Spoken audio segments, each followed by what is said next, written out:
What's up and welcome back to Bardown Talking Hockey episode number 129, presented by the Barroom Network. My name is Vinny Parisi, and I am super stoked that hockey is coming right up. And this right here, this is Frankie Mueller, and he's fighting tooth and nail to be a hockey fan and a baseball fan at the same time. Frank, hey, how you doing? Good. 3 days till preseason. 3 days till preseason. Your favorite time of year. You don't care. I do. You don't get to celebrate a Bedard goal. I do. It's going to be awesome. Is that hat new, or have I seen it before? Fairly new. I got it on my birthday, but I think I've worn it around you. You probably have. It looks so vibrant and nice today. I know you fixed all the lights in the basement. I know it's great and all dandy in terms of the lighting. How's my lighting? That's good, and I like your Marlins hat. Thank you. We're both cheering for a team. Your favorite team's in the National League. My favorite team's in the American League. But right now, both of us are cheering hard for a team that we have secondary interest in each other's league. And I think it's very funny. Are you not rooting for the Orioles? I'm rooting for the Orioles, of course. I'm cool with the Orioles this year. Of course, my second favorite team in all of baseball, the Atlanta Braves. And I got my eye on the Marlins. I want Jake Berger to make the playoffs. You know, the Marlins have been pissing me off lately. Their closer blown 2 saves, and I got him. And he's normally on point, and he's looked horrendous. So yep, and you're trying to win a ship. Yeah, I don't know. Don't think I'm going to win this week, but my pitching's been so bad. Sometimes it happens at the worst time, man. He had an infinite ERA. Oh, no. Because he came in and didn't get an out, and then... Did Yahoo just put in the little... He put in INF. But he ended up getting some outs, but my pitching's been really bad this week. So hopefully I could steal some offensive categories, win a couple pitching categories, and we'll be on our way. But things aren't looking great. Well, because then today I was tied in home runs, and I'm like, all right, as long as Castellanos doesn't hit a home run, that's fine. He could get a hit. I'll be okay with a hit. I'm already losing in hits. Comes up, home run. Next at bat. There's a deep drive to left field by Castellanos. Next at bat, Castellanos comes up, home run. Nuh-uh. I swear to God. He's got 2 today? He's got 2 and 3 RBI. So it's not looking good. There's nothing I could do. I mean, it's just sometimes you just can't do anything. That's very funny. That is very funny.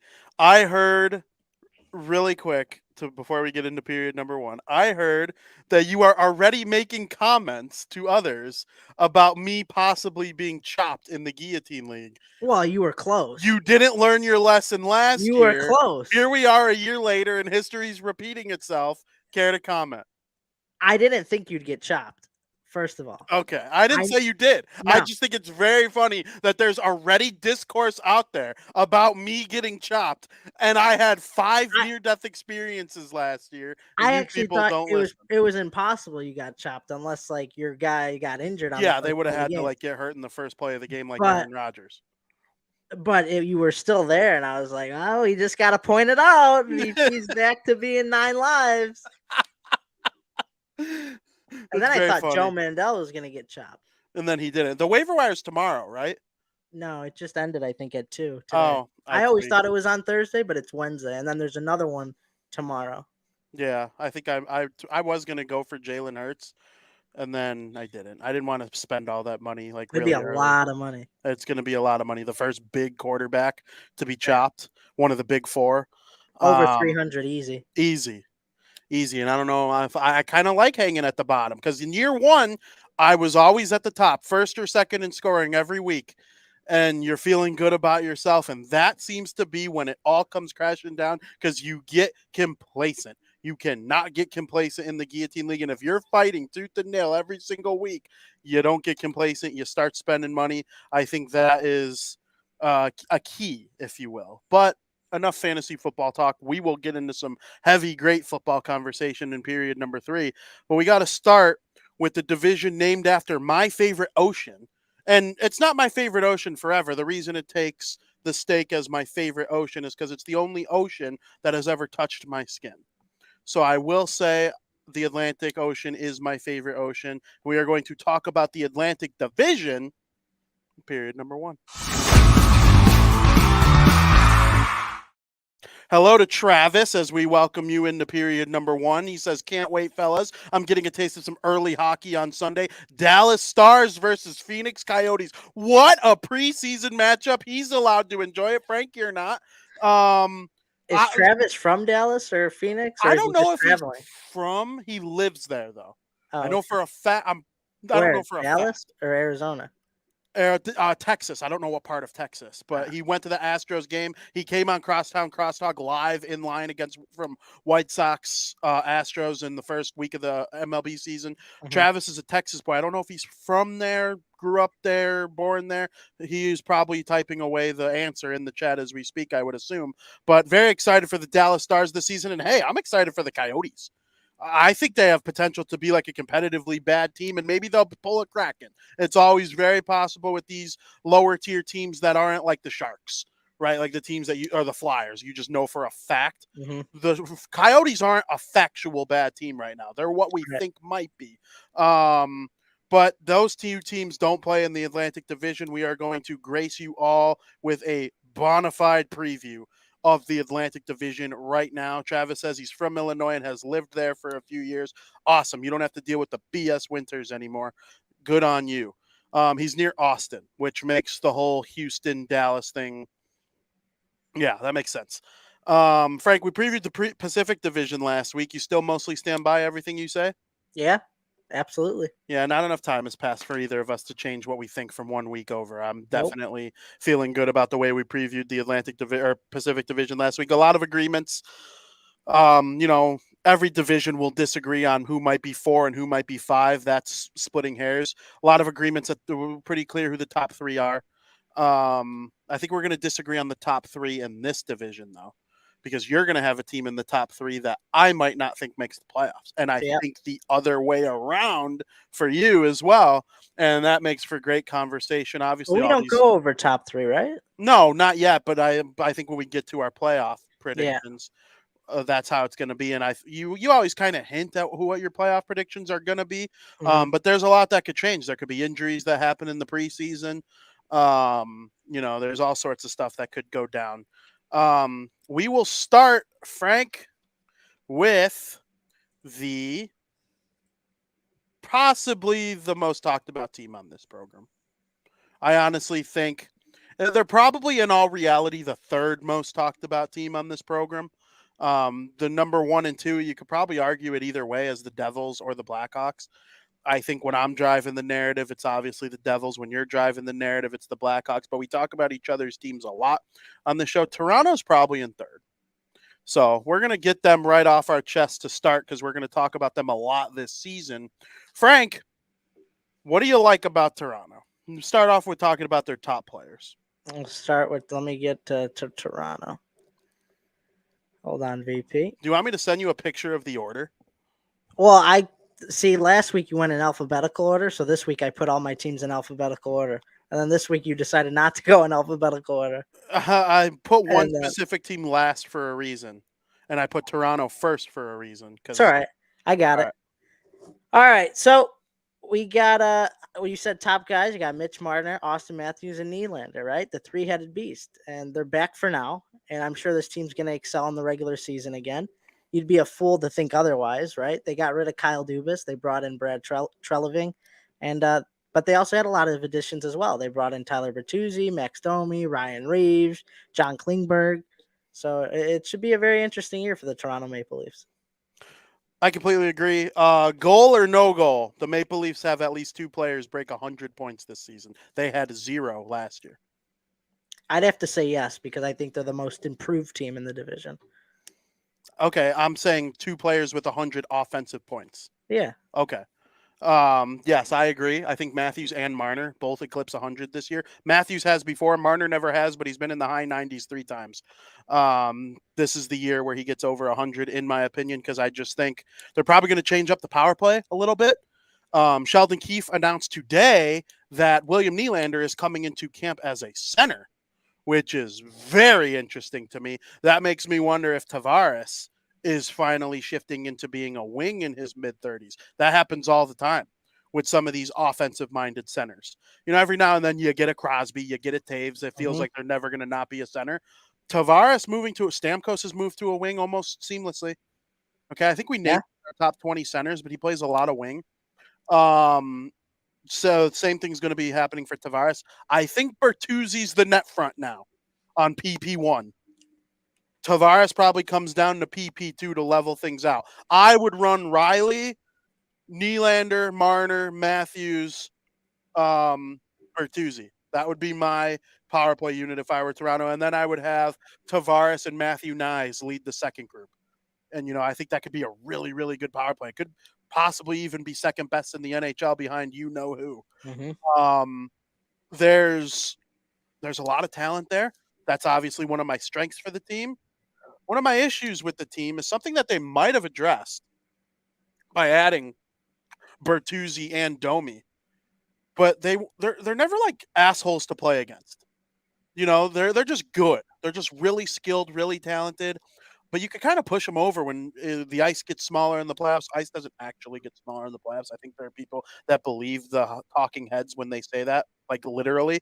The ice gets smaller because there's a lack of space and creativity in the playoffs because everyone's going at full force the entire game, where in the regular season it's a little more of a flow. But adding Bertuzzi and Domi, I think, increases that for them. So it might not be an issue anymore. We'll see. Okay. Yeah. See, my strengths for the team are the guys I mentioned that Treliving added, right? All four of those players are upgrades, in my opinion. They got a little bit of everything in the trade as well. They got youth, they got a little grit, and they got a little experience. And, with all those players being an upgrade, some may say they're even putting a better team out there on the ice this year than last year. So we'll see. Their weakness is they're facing severe salary cap restrictions, right? And there's still a big question mark surrounding William Nylander as well. I mean, the Toronto Maple Leafs need to find a way to sign Nylander before the start of the season. Otherwise, he might be gone. And if you remember, when Trevelling was the GM of the Flames, he saw Johnny Gaudreau walk away for nothing, right? And I don't think he wants to go through that again. And him not being signed to an extended contract, might hinder some of the play on the ice. It might be in a lot of the players' minds, so you don't want that to happen. So I think that's their biggest weakness right now. They need to find a way to sign Nylander or let him go and get something in return. This is also Toronto, where people are going to ask Nylander about it every single day. Yep. It's going to get real annoying real quick. Exactly. And Kyle Dubas isn't there to dance around the microphone anymore. We'll see how Treliving answers all these questions and deals with the Toronto media, which, listen, you're a Blackhawks fan. They have a pretty good media sense, but it's not Toronto. Same thing with the Devils. The Devils have 6 people in the locker room interviewing people after every game. The Blackhawks probably have 7 or 8, right? The Leafs probably have anywhere from 25 to 30 people in the locker room every single game for all different. I mean, they're the Yankees of the NHL minus championships. Mm-hmm. So, that's going to be a big deal this season. They got Bertuzzi and Domi. Domi's dad played for the Leafs, Ty Domi. So obviously that's, a nice little thing for him. I'm sure he's going to be motivated. Great year last year. The Hawks did wonders for him with Luke Richardson helping him get back into form and whatnot. I think the Leafs are going to be sick. Got to get Nylander done, though. I agree. I don't think they trade him because they'll probably be first or second in the Atlantic by the trade deadline, you would think. And if they traded him for prospects, that wouldn't make sense because people trade first-round picks for rentals anyway. Nylander could just be your rental in that sense. So he's not going anywhere this season, I don't think. But it also, I mean, maybe they trade his rights after the season for a 7th round pick and get something. The Flames got nothing for Gaudreau, other than, them eventually trading Kachuk for Huberdeau. We've seen Treliving make some big moves in his career, so we'll see how that goes in Toronto. Frank, you got anything else on the Leafs for the regular season? I know you'll have plenty to say about them once the playoffs come around, but the Toronto Maple Leafs, they're going to be a very good team. I agree. Frank, let's move on to another Canadian team that is in the Atlantic Division. We are going to, of course, talk about Les Habitants de Montréal, the Bleu, Blanc, et Rouge, the red, white, and blue of the Montreal Canadiens, the Habs. Talk to me about the Montreal Canadiens. You know, when you think of the Montreal Canadiens, one guy sticks out. That's Nick Suzuki, right? And then you got Cole Caulfield, who had a great year last year. He had Unreal 26 player. goals. 26 goals. He's only going to get better, right? But Caulfield was actually third in scoring, and then Kirby Dach had 38 points. But last year was just an absolute disaster for this team, who finished last in the Atlantic Division. They were 14 games under 500. The scoring wasn't there. Dach being second in scoring on your team with 38 points mean that he didn't even average a point every 2 games. You can't expect to win with that type of production. That's horrendous, right? I think the biggest strengths when it comes to the Montreal Canadiens is that you have Suzuki and Caulfield starting to build the core here in Montreal, even if that means being bad for 2 to 3 more years. They are doing things the right way, as people would say, and they're loading up on draft picks, including a top 5 draft pick they had this past June. I mean, the future is slowly coming together, but it's starting to look bright. I think their biggest weaknesses for the Montreal Canadiens is that for a team that came last in the division last year, they made very, very little moves, right? They got Alex Newhook, they got Casey DeSmith this offseason, but they lost Mike Hoffman, they lost Jonathan Drouin, a boatload of other players too. It's obvious that the Canadiens are still in rebuild mode, but with no big moves coming from them this year, it's clear that they're just trying to focus on their rebuild. I expect another horrendous year for them. Yeah, I couldn't agree more. I kind of think they're going to be in the Celebrini sweepstakes a little bit, but I don't think the Celebrini sweepstakes are going to be quite the same as the Bedard sweepstakes. I don't think there's going to be 6 teams that bad again. I think the Sharks and the Flyers are bad, and then everybody else will be good, even though they're bad, if that makes sense. Yeah. Mm-hmm. It was the same thing with McDavid. When McDavid came into the league, Buffalo, Edmonton, the Devils, the Leafs, the Coyotes, all of those teams they would all be the worst team in the league right now. Mm-hmm. And I think the bottom 7 teams last year would be the 7 worst teams this year too. They're all improved. I think every team is like, okay, Bedard's gone.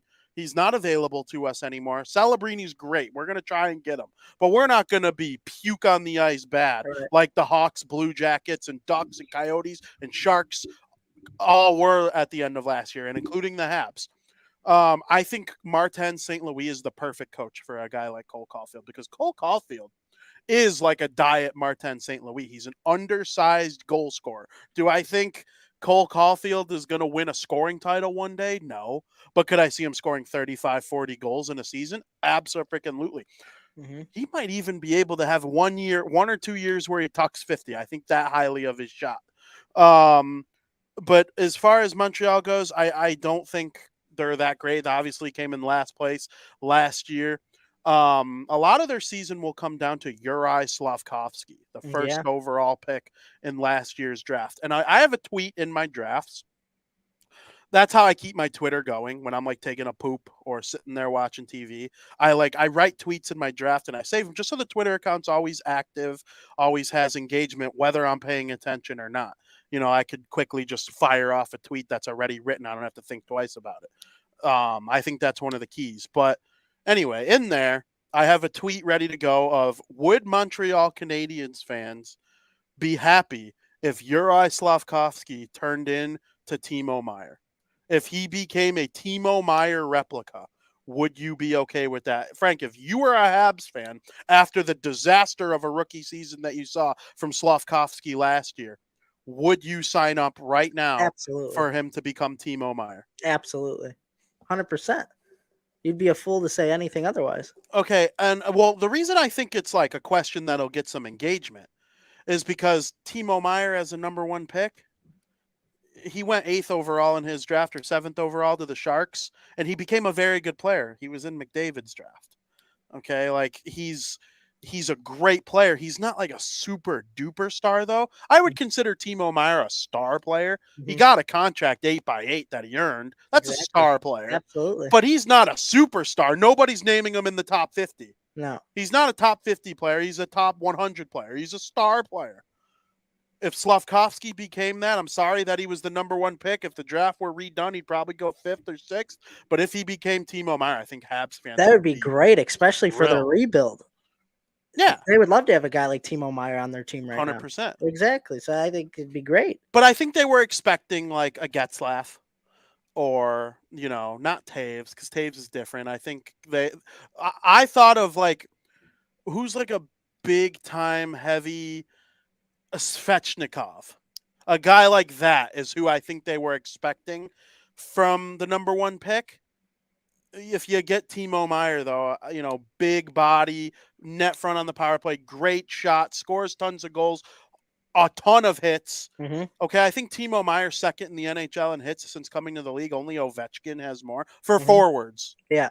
I think that would be a win for Montreal. So I don't think they're going to be that great, but I think they'll be fun to watch. And if Lane Hudson plays for them, their number one prospect, I have him as the number 2 or 3 defensive. I would have to look at the list. He's right behind Luke Hughes for like the best defensive prospect in the NHL. There would be people out there that put him ahead of Hughes. That's how highly they think of Lane Hudson. But, it's not necessarily going to be pretty for Montreal, but we'll see how these guys end up going. And Suzuki's a beast. He is a beast. Caulfield's a beast. We saw Suzuki get drafted. Yeah. We saw Vegas take him. Was it the 6th overall pick? No, they took Cody Glass with that pick. They took Suzuki with like pick 10 or 11. They had 3 first-round picks that year, and they took Suzuki. So obviously fun stuff. And then obviously Vegas trades Suzuki to Montreal in the Max Pacioretty deal. But Frank, we will move on to the other Canadian team that is in the Atlantic Division. I'm talking the Ottawa Senators. We like the Senators on this podcast. Yeah, they're not bad. I have nothing against them. Yep. You want me to start? Yes.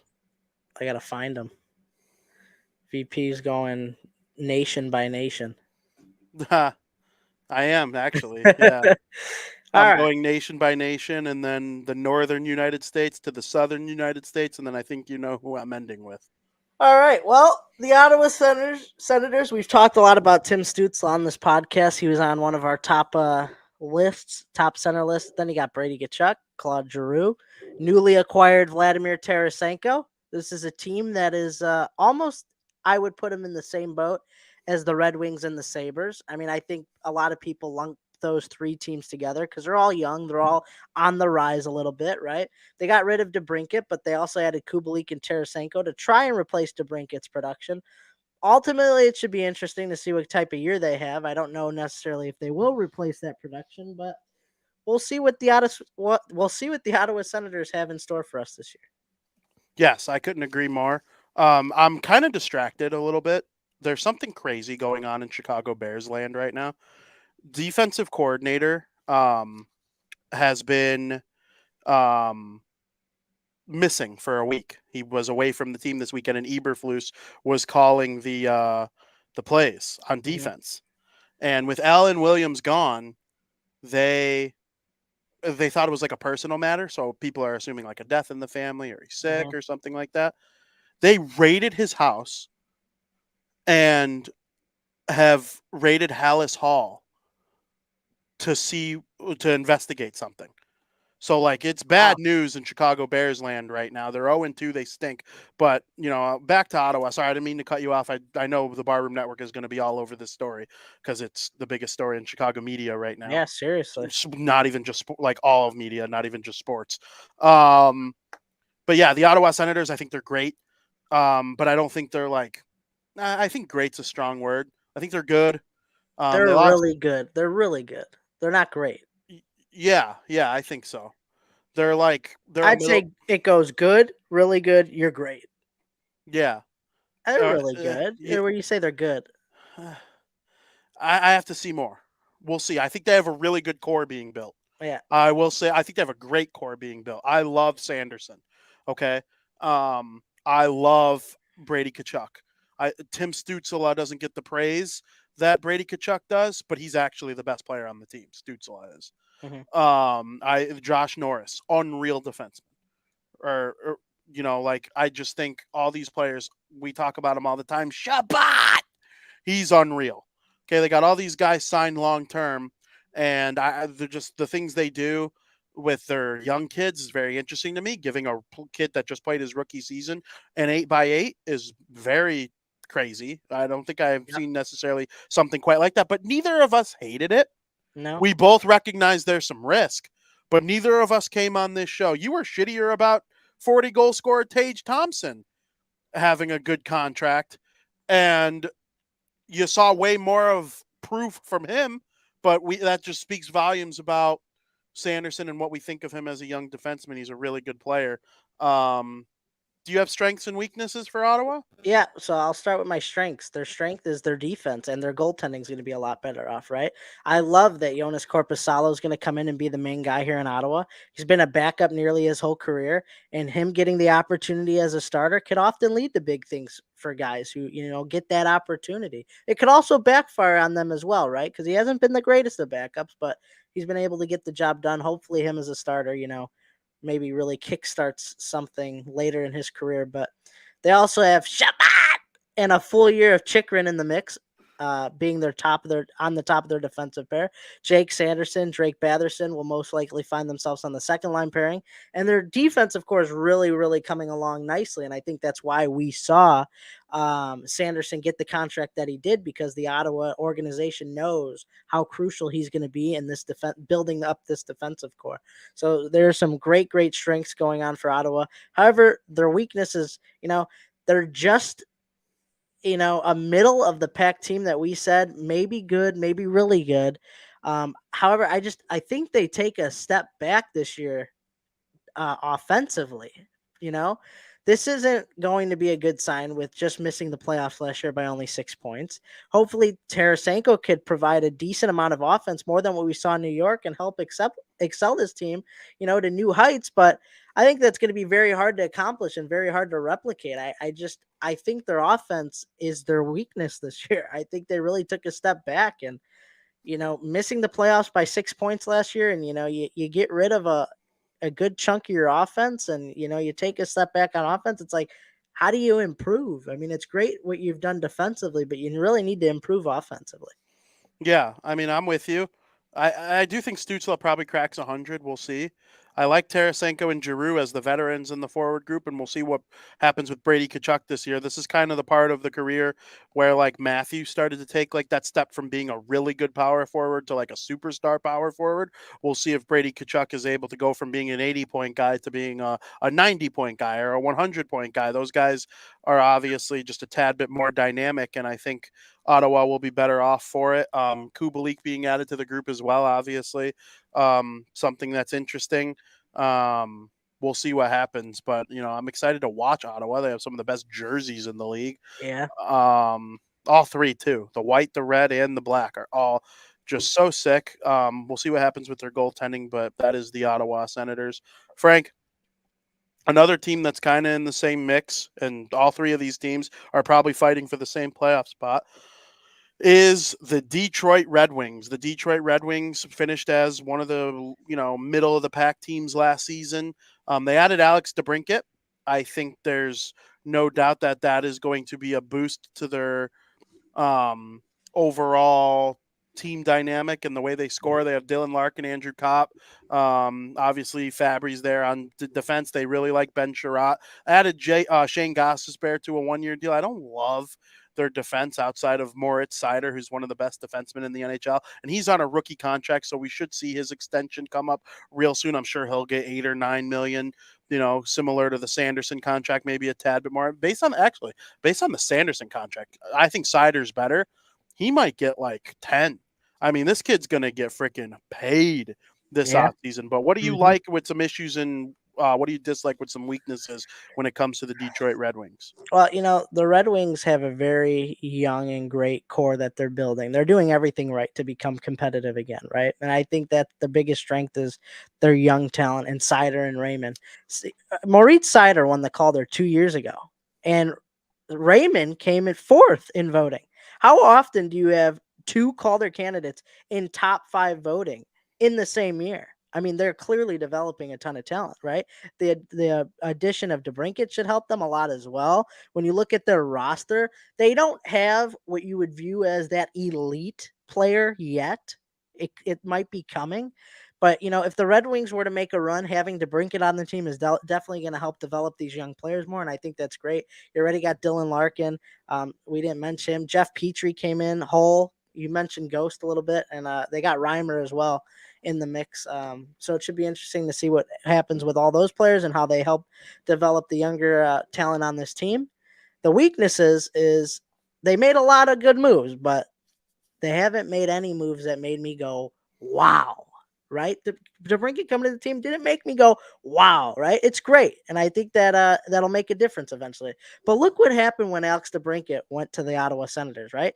Nothing severe happened. I see the same thing kind of happening with Detroit this year. It might take a couple years, a year or two, but I don't really get that wow factor from any of the moves that they made, right? They're also their biggest weakness is they're playing in a division with teams that are well ahead of them, right? When you take a look at a lot of the teams in the division, it appears that they should be struggling a little bit, right? A lot of the division matchups, they should be struggling a little bit. I mean, you're going to have to play the Sabres, the Bruins, even though the Bruins take a step back and whatnot, you still have to, these are tough teams you're going to have to play against, though. It's not going to be easy, especially with the young talent that you have and, who don't have that experience quite yet.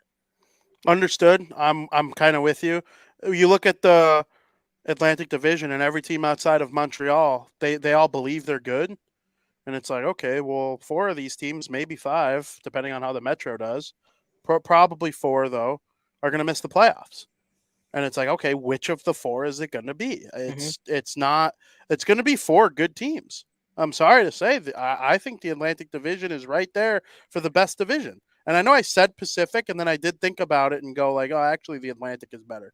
I mean, all these teams are good. Like even Montreal, like they'll have competitive games this season. I think Detroit, that's their weakness is they're not as good as some of the other teams ahead of them. I don't think. They have a good team. I like Yzerman as a GM.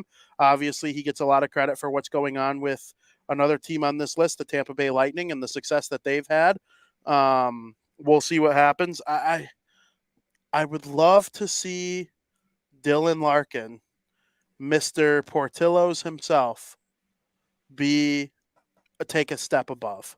And we talked about this when we ranked our top 20 centers. Dylan Larkin is Portillo's. He's a good shooter.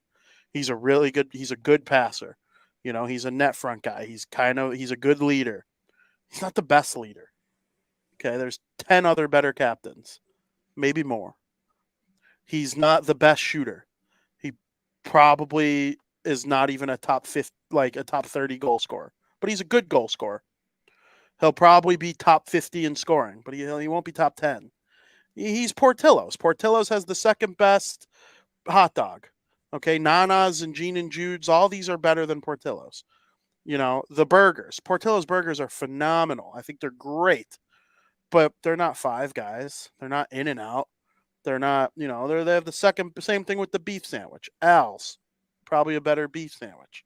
There are some other good beef sandwich spots around that probably beat out Portillo's, but Portillo's, their fries might be better than the best beef sandwiches fries, but they're not as good as this other place that specializes in fries. Like they're just a jack of all trades, the master of none. They don't have that elite player. No. They don't have the McKinnon, McDavid, a Pasternak. No. They don't have that player. And who wins? There are players that could develop potentially into that, but they don't have that player right now. Absolutely. Like Dylan Larkin would be the third line center on Vegas. Exactly. Chandler Stevenson is a really good second line center, and Jack Eichel's a superstar. Dylan Larkin and Wild Bill have a lot in common. Wild Bill's probably a tad bit better defensively. Larkin's probably a tad bit better offensively, but they're about the same equal of player.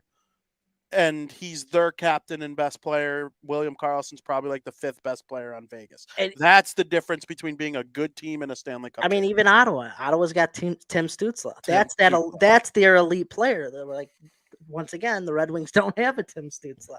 Yeah. They got a Dylan Larkin, right? I think that's what's really going to hold them back. They need to develop into those elite players. Now, on defense, I think they have one. Who you thinking? I think Moritz Seider's elite. Oh yeah, but like you need that guy. He'll just score. He's gonna score a lot. All right, like a lot. Not like a lot, like a lot. Like Dylan Larkin's great. what made the Devils a contender? When in your brain did they flip that switch of being a shit team to being like the third best team in the league in terms of When they points? started getting talent that could score. They Two got players they got specifically come to Timo mind. Meyer. Yes, but that was a Are you? supplementary piece. Oh, you're saying before that? There are two pieces on the Devils that's like when they got these guys, that's when the future became really bright. Jack Hughes Yes. and Nico Hischier. Yes. Without those two guys, those guys can score. And Nico sacrifices a little offense for some Selke trophy votes. Like Jack Hughes could have 110 points. He sure could have 90 and win the Selke trophy. Like the Bruins had Bergeron and Pasternak and Marchand. I don't see it with. I like Moritz Seider. I think he's an elite defenseman. Yep. But the Blackhawks, they could have had Duncan Keith, but without Kane and Taves, That's what I'm they saying. needed those three. And I think the top defenseman is very much in need too. And good wingers and good supporting cast is good. Detroit has all that. They probably need realistically one or two dynamic centers to become. I think I'd even maybe consider Suzuki over. Larkin. Yeah. I'd think about it. I'd make an argument. It's a good. I would. Yeah. I would. So when you think about it, they have the worst top player in the division. Worst top forward. No, that's what I meant. They're the worst top forward. Yeah. The Bruins have the worst center depth. Yeah, but they have Pasternak, who drives offense like a center. Which is he's a forward. I'm saying, yeah, out of forwards, they have the worst top forward. I agree. That's bad. I agree. Bad news. It is bad news. But, no team, in my opinion, in the last 5 to 10 years had worse lottery luck for how bad they were. True. Colorado's up there, but they got Cale Makar. They got lucky. And they had the Nate Dogg as the number 1 pick from a lottery win about 10 years prior. So that's how they built the Stanley Cup champion. And they drafted well with Rantanen and Landeskog and all those guys. But Detroit, they got lucky with Seider. I made fun of that pick on the night of the draft. I remember being like, really? This is Steve Yzerman's first draft pick as a GM of the Red Wings? Moritz Seider, the kid that I had like 28th on my board. And if that draft were redone, he probably goes 3rd or 4th. Yep, he's great. Yeah, there's no doubt. He's unreal. All right, Frank, we'll move on to the most exciting team in the division, in my opinion. It is the Buffalo Sabres. What's your all-time favorite wing you've ever had? Like chicken wing? Yeah. Can you think of one? You're not the biggest wing guy. I don't go out and get wings often. Like if I go to Timeout, I'll get some wings. If I go to Buffalo Wild Wings, I get some wings. Yeah, places where wings are like. Right. I don't go out and like, I'd be a bot to say like if Buffalo Wild Wings are my favorite wings because I don't eat a lot of wings.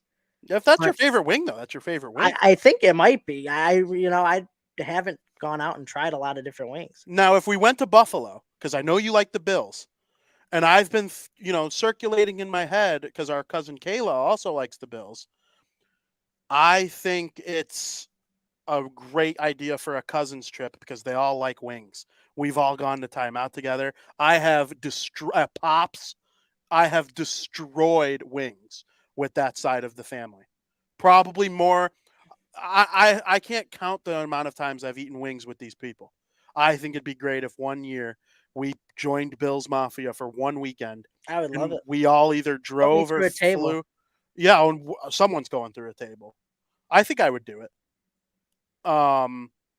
We need to go to like the 5 or 6 best wing places and a Buffalo Bills game in a weekend, and I think we can make that happen relatively soon. That's been circling in the wheels for a while now because of your love for the Bills. Another cousin that we have who loves the Bills.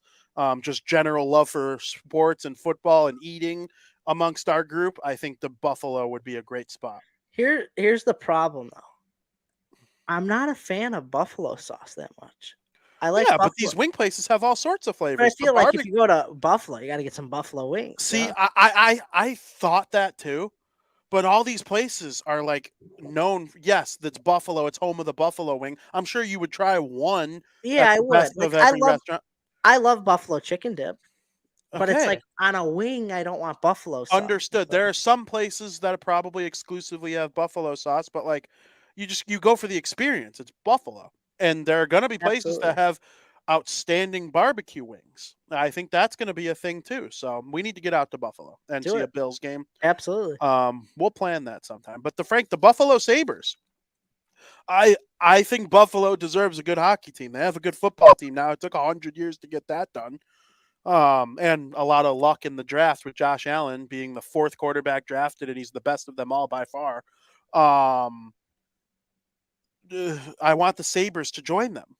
Give me your thoughts on the Sabres. Top players, strengths, weaknesses. When Lay I it all out there. when I think of the Buffalo Sabres now, I think of Tage Thompson, Jeff Skinner, Beast. Rasmus Dahlin, Owen Power. Those are 4 players that I really highlight.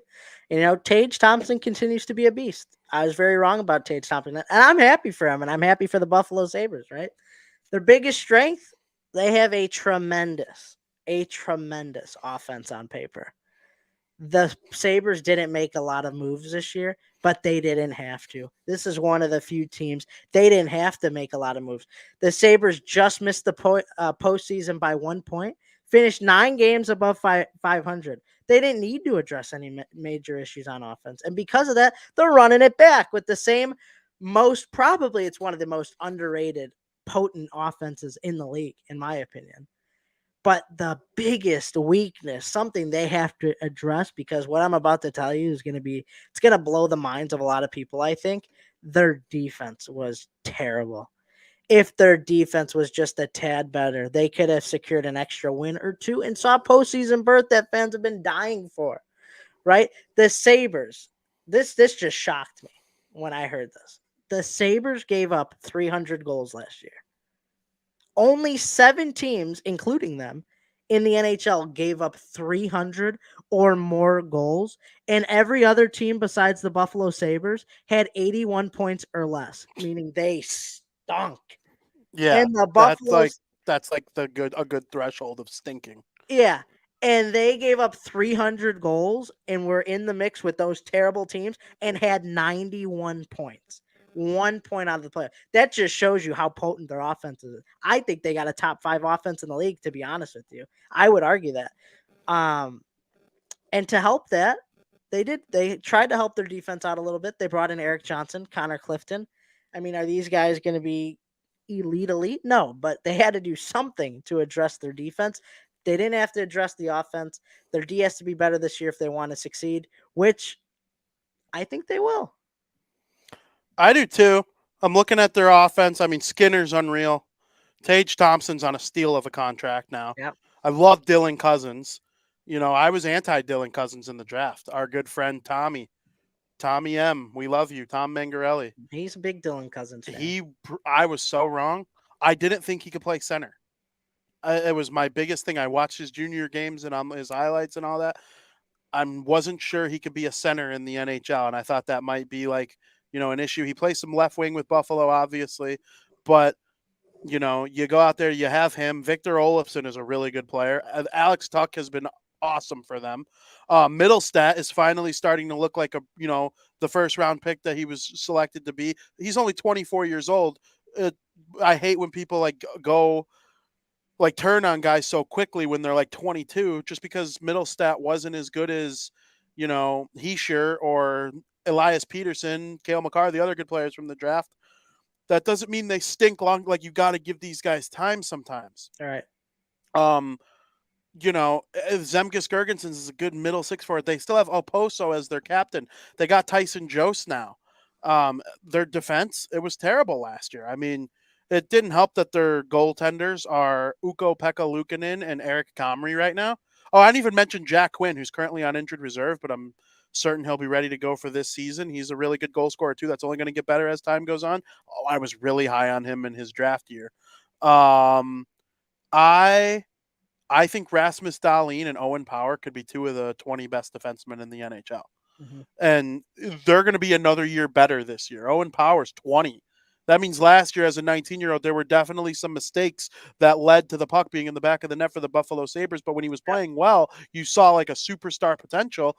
And adding Riley Stillman, not a bad, idea in a trade.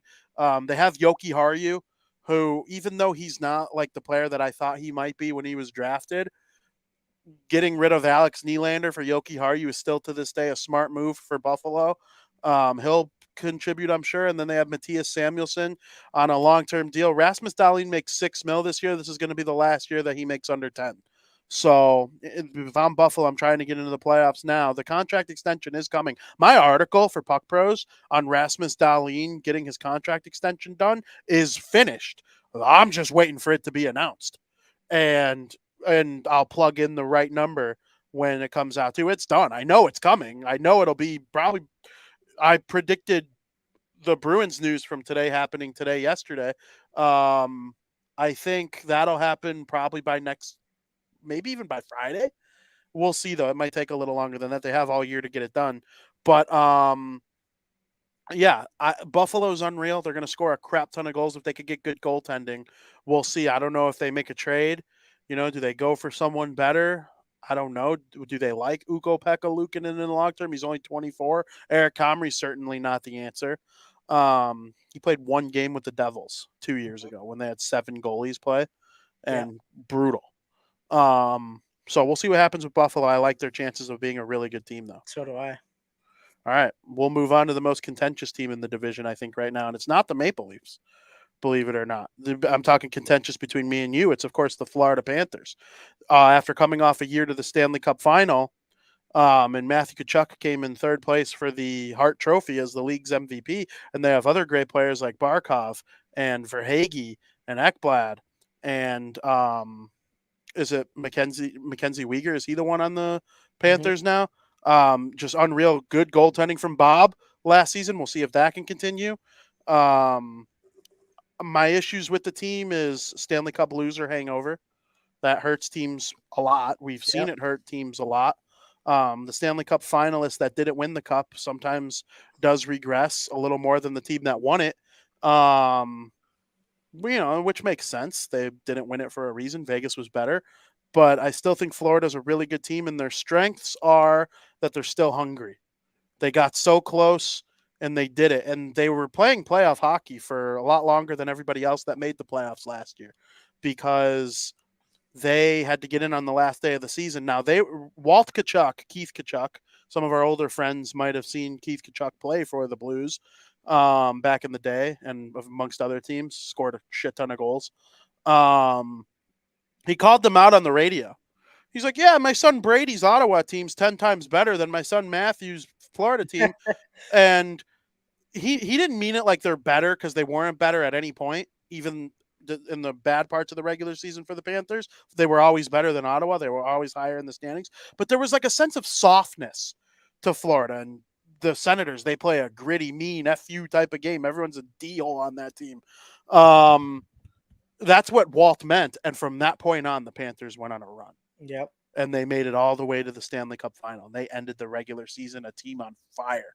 And if they play with that type of passion this season, I don't think there's any way that they might not make it to the Stanley Cup final. Winning 3 rounds is hard, but I can't, with that fire, knowing what I know about how they finished and what I know about their roster, I can't see them having that much of a drop off, because even if they have 91 points again, or however many they had, that might not be good enough for the playoffs.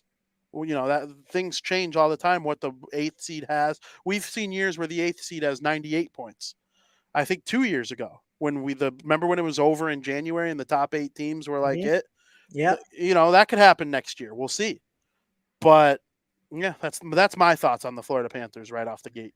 This team went on a magical run last year, right? So I made the Stanley Cup Finals. A lot of people doubted them, including myself, because of their harsh postseason schedule. They had to beat the Bruins, then they beat the Maple Leafs, and then who'd they beat in the conference finals? The Hurricanes, right? Yep, the Hurricanes. So, I mean, they had a harsh postseason schedule, but they proved everybody wrong, and they'll try to repeat that again this year.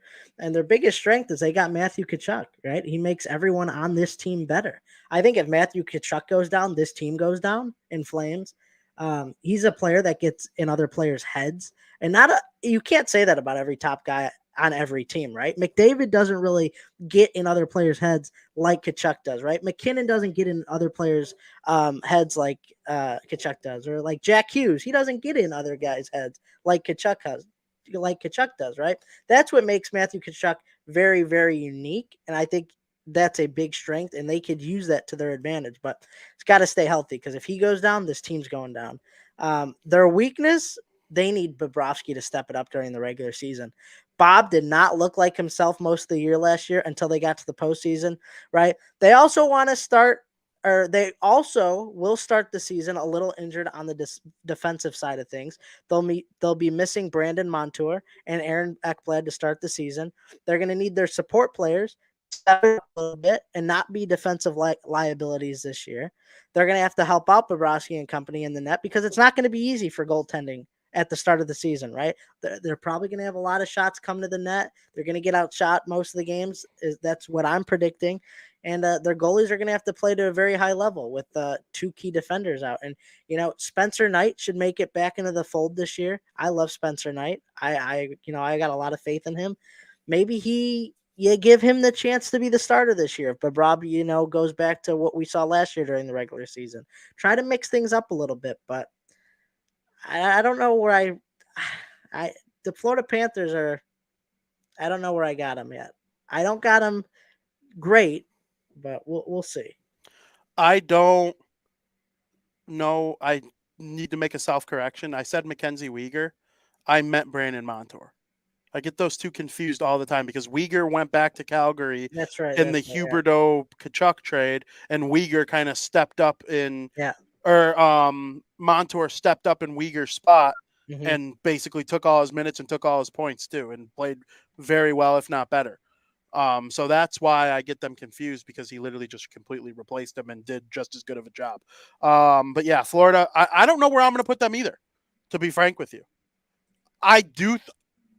I kind of have an idea. I can't look at the roster and think I might leave them out of the playoffs. I as of right now, I don't think they got worse. And they were in the Stanley Cup final. If anything, I think they probably got better, because I think Kachuk can take it to another level. I really, really do. Barkov, if he's healthy, he could win the Selke Trophy now that Bergeron's gone. It's going to be between him, Nico, and Elias Pettersson, I think, for the most part next season, without Bergeron changing things up. Anton Lundell is a 20-goal scorer. He makes $900,000. They have Nick Cousins. Evan Rodriguez went to the team 4 years, $3 million. That's a great addition for the Florida Panthers. He was awesome with the Penguins, and now he's in Florida. Okay, they have Sam Bennett too, who none of us have even talked about, and Sam Reinhart. Yeah, those two are awesome. I look at their defense. I see Kulikov. I feel like Kulikov has been in the NHL for 1,000 years, and he's only 32 years old. Like, he played for Team Europe, remember, in the World Cup of Hockey. Lucas Carlson. Okay, that's a good young player. Nice little 26-year-old lefty. They added Mike Riley. I don't know if I love OEL on their team, to be honest with you. Oliver Ekman-Larsson has been kind of a liability lately. Hopefully this is a year where he kind of, has a good year, like a step back year. He was never Erik Karlsson, so he's not going to have an Erik Karlsson type bounce back. But can he resemble the old Oliver Ekman-Larsson at any time now that he's out of Vancouver? I think it's possible. But when I look at the Atlantic Division and I think of all the teams, there are two that I for sure see better than them. And then there's one that I'm like, they might still not be better than them, but they are. And then I think with the big three that are like fighting for that one spot, I still think Florida's probably ahead of them. So I don't know, man. I don't know. The Atlantic Division is tough sledding when it comes to predicting. Yeah, I kind of have an idea of where I have them at. You'll hear it eventually. 2 shows away. I think we'll preview either the Metro or the Central in the last week, and then in the next period we'll give our predictions on our playoff predictions. Right. So, yeah, I'm excited to hear, because it should be good. We both agree they're not going to be bad. I don't know. I don't think they're not going to be bad. I wouldn't say like bad. Well, what do you mean? I wouldn't say like 65 points bad. That's bad. I don't know. You'll see. I got something else to say on later on in the show. Understood. So, we'll see. Yeah, it's going to be part of your hot take. It's going to be sizzling. We'll see. Maybe it's not. Maybe it's part of sleeper or worst or best. I doubt best. The next team, the team that has won 2 out of the last 4 Stanley Cups, a team that has been to the Stanley Cup final 4 times since the year 2015, making it 4 out of 10 years. Not bad. You won 2 of them. Great. They're in the news today. We'll touch on that here in a couple seconds. The Tampa Bay Lightning. They probably currently have the most successful core in the NHL active. Now that Taves, Kane, Keith are gone, maybe the Penguins core. I would still say the big 3 in Penguins career-wise probably have that mantle, but they're right there. And the Tampa Bay Lightning, I'll rip off the best players for this team. Of course, you got Captain Steven Stamkos. You have Nikita Kucherov, who's probably the best player on the team. He is one of those rare wingers that you can rely on like a centerman for making people around them better. Mm-hmm. And then you have Victor Hedman. He's probably the best defenseman in the NHL. No, he's the second best defenseman in the NHL. We know who the best one is. And you have Daddy Vasilevsky, who's right there for the best goalie in the NHL. It should be interesting to see how this team plays this season. Obviously, their core with their experience and their expectations are the strength, in my opinion. And the weakness is their depth is slowly but surely starting to get dwindled. Mm-hmm. They added Braden Point over the years, and he's part of their core 5 now. He doesn't get named in the core 4 because he doesn't have a Hall of Fame resume locked up like the rest of those 4 do, but he could get there. He's just a very good player, but Tyler Johnson's not there anymore. Andre Palat isn't there anymore. Yanni Gord isn't there anymore. There's McDonough is not there anymore. There's just all sorts of things that have hit this team that I'm not sure if that's going to be like a true weakness for them, but it's the weakness I got for them right now. Another strength I have is it's the longest off season they've had in like 5 years. Yeah. So. Yeah, absolutely. I think you nailed it on the head with your strengths and weaknesses. The strengths are they're bringing back their core group of players, right? They got Kucherov, Hedman, Stamkos, Vasilevsky, Point. This is still a very dangerous team, even if they, might take us a little step back. They have the most experience of any core team that is left in the NHL, maybe besides the Penguins. But, I named 5 players from this Tampa Bay Lightning team, and that's just because, they're that good. They got an elite player at every position. They're the only team between today and last week where I mentioned like 5 top guys, and that's just because of how good their core is. I mean, this team is no joke, and no matter how many depth players they lose, it always seems like they find a way to replace them. But that's their weakness, is they did lose a lot of depth, and their depth's dwindling, right? They lost Killorn. That's 64 points right there and 27 goals. They lost Ross Colton. That's 32 points and an extra 16 goals. Between 2 players, they lost 96 points. And that's just between 2 depth players. How many teams could say they lost 96 points between 2 depth players? It's not even 2 of their top 5 players, not even close. And they were replaced by talent that won't be as productive this year. But, I anticipate the Lightning to find a way to get it done still. And the other thing is that you touched on is, from all their winning they've done over the year and all the trading their picks away and all that, they've really depleted their farm system and their depth, and their core is not getting any younger. They're getting older, and we saw that they could still be a great team. They aren't President Trophy material anymore, I don't think. I mean, I could be wrong. This Lightning team, could prove all of us wrong, but I can't underestimate them. But for now, they're a great team. That's what I got for you for the Tampa Bay Lightning. Understood. I'm with you. I think that they're going to continue to get depleted, and they're not the President's Trophy team necessarily anymore. Today it came out that Steven Stamkos, he wants to be a Lightning for life, right? Mm-hmm. And The team wants that too. Of course they do. He's one of the best players ever. He's got 515 goals, 540 assists. He's over 1,000 points. He's over 1,000 games. He's going to the Hall of Fame. He will get a statue, maybe, possibly. His number will certainly be retired at the Amalie Arena. He's one of the best players ever. Okay, the GM said, yeah, we do want to keep him in Tampa Bay for life, but we also know that the betterment of the team is also going to come first at some point.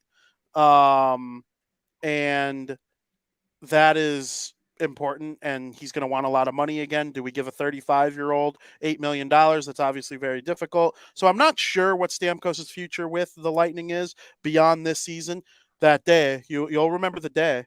The Devils got Taylor Hall for Adam Larson. Yeah. Shea Weber was traded for PK Subban, and Stamkos signed his 8-year deal, all within a 15-minute span. Yep. And that was 7 years ago. So that 8 years right now, which is crazy to me that much time has passed. But, Tampa Bay is going to be a good team. They're going to be hard to play against when Vasilevsky's on his game. He can steal you any game. But I do think once the core is done, there's some rebuilding that's going to need to be done in Tampa Bay because of the way they set themselves up. Yeah. That's the price to pay when you're good. It sure is. And Frank, they trade their first round pick every year. Yeah. I mean, the Hawks got Oliver Moore out of it. The Devils got Dawson Mercer. I mean, imagine if Dawson Mercer and Oliver Moore were in Tampa Bay's pipeline right now. Like that, but instead they have Hagel and they had Coleman, which Coleman won 2 cups with them. He was a great third line player for them. Hagel was an even better third line player for them, and they were the runner up in the cup. Exactly. And lost a close series to Toronto, and they probably would have at least given Florida a harder chance in the second round if they would have won that series anyway. Yep. All those things have to be remembered when, talking about Tampa Bay and like, oh yeah, it'd be so nice if they had Dawson Mercer and frickin' what's his name, Oliver Moore, like these guys. But when you're Tampa and you have 2 rings on your finger, you're like, who frickin' cares? Exactly.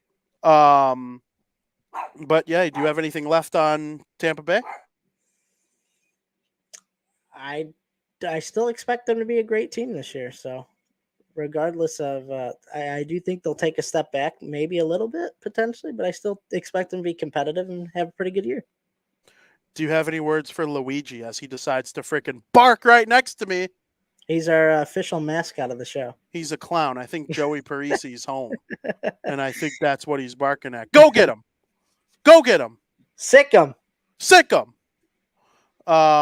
It'd be cool if Joey Parisi hopped on to talk about the Boston Bruins with us as we have reached that portion of our Atlantic Division preview, but he probably will not hear this and will not care to do so anyway. So, Frank, we will talk about them, the Boston Bruins. Boston Bruins, right? You got Brad Marchand, which, he's been consistent his whole career. I don't know if you knew this, but he's had 20 goals in every single year except his rookie year, which you can't blame him, and the 2013 shortened season, which you can't blame him. So, I mean, this guy's been a consistent goaltender for the Boston Bruins. You got David Pastrnak scoring 60 like it's easy. He had 113 points last year. You got Jake DeBrusk. You got Charlie McAvoy. I mean, this team is going into the year, though, without one of their biggest faces of the franchise, Patrice Bergeron, right? He's been one of the face of the franchise for the past 20 years. But, it's time to move on, right? And, they also lost David Krejci, Taylor Hall, Tyler Bertuzzi, Nick Foligno. They lost a lot of key players, but some of the new guys are bringing in. Milan Lucic is back. They're getting Morgan Geekie from the Kraken. Their strength is you're bringing back one of the best, if not the best, goalie tandem from last season. Bruins also still have a decent amount of experience on their team with players that are hungry to win, right? Marchand, Pastrnak, McAvoy. These players don't want to give up on the Bruins, and they still want to try to win in their window. They're going to try and push this team to the brink and give it everything they got. That's a huge strength for them. They got a lot of heart on this team, still got a lot of talent, still going to give it everything they got. Their weakness is they're playing in a division where some of the other teams around them are only getting better, and the Bruins are starting to decline. Some of the other teams that the Bruins used to beat up on all the time, such as the Senators, Sabres, Red Wings, they're getting better, and they're going to be a lot more competitive this year, and they're going to give the Bruins a lot more trouble, right? They've also had a lot of cap issues, which is why you saw the release of so many players, and because of that, their depth is also starting to become very thin. And this is going to be a big long-term problem for the that the Bruins need to address. But that's what I got for you on the Boston Bruins. Very interesting. Yeah, obviously losing Bergeron and Krejci, it's going to hurt them down the middle. Right now, they're going to start the season with Zaka and Coyle as the 1-2 center punch down the middle. And I don't think it's going to be as bad as some people are like previewing it to be, because I think Zaka can be a very formidable second line center if he's on a line with Pasternak. They had good chemistry last year. And I'm not sure about Coyle. I think he'd be better served as like a third line center. So I would like to see, and I wrote about this on Puck Pros, the Bruins go and possibly make a trade for a big time center that's available out there. Could Mark Scheifele of the Winnipeg Jets be an option? Could Logan Couture of the San Jose Sharks be somebody that the Boston Bruins consider bringing in and possibly extending to a long-term contract and seeing what kind of production they can get from these guys? They're in a similar spot as Tampa Bay with one less cup to show for it. They have been in the mix every single year for the last 10, it seems like. They had 1 or 2 down years where like they missed the playoffs by 1 point, and they ended up getting McAvoy out of one of them. They still have Marchand, who they just named to be the 21st captain in team history today. Obviously, congrats to Marchand. We like Brad Marchand on this show. They revealed new jerseys. It's their centennial season. It should be very exciting to watch them play this year. I'm a little concerned about the center. Absolutely. Yeah. So, is there another team in the NHL too that has 2 top 10 goalies? Or in a lot of people's opinion, tandem. Yeah, like where both guys are top 10, top 15 goalies in the NHL. I think we both left Swayman off our top 10, but he's in a lot of people's top 10. He was on Bleacher Reports. I saw him on ESPN's. He's in a lot of people's top 10s, and obviously look at all the goalies. Yeah. We did top 5, right? So that's why we did. He wasn't in the top 5. No. Did neither of us even name Allmark? Nope. Yeah, I might put them both. They are both freaking awesome. And Allmark won the Vezina Trophy. Obviously, they were an elite team. Something to think about. But when we talk about the Bruins regressing, yeah, they could have 120 points and regress. I don't think that's much of a hard thing to like comprehend. Mm-hmm. But when people talk about them potentially not missing the playoffs after having 136 points, that to me is, I'm like, you really think the Bruins are going to have 50 less points than they did last year? You think they lose 25 less games? I don't know. That's hard to think about because 2 players are gone. Yeah, it is. I don't know. They're another team. I don't know really where. I don't know where I have them yet. Very interesting. All right, Frank. Although it would have been nice for Mr. Joey Parisi to join the chat and talk about the Boston Bruins with us, he had a link sent to his phone where he could join the stream and preview the Bruins with us. He'll give me a head nod, yes or no, on whether or not he wants to come on and talk about the Bees for 5 minutes. 5 minutes. 5 minutes. Go upstairs and do it from upstairs. Put it on your phone and hold it like it's FaceTime. Okay, we're going to have Mr. Joey Parisi come on and preview the Boston Bruins for us. It's been a long time since he's joined the program. It's been a long time since he's joined the program.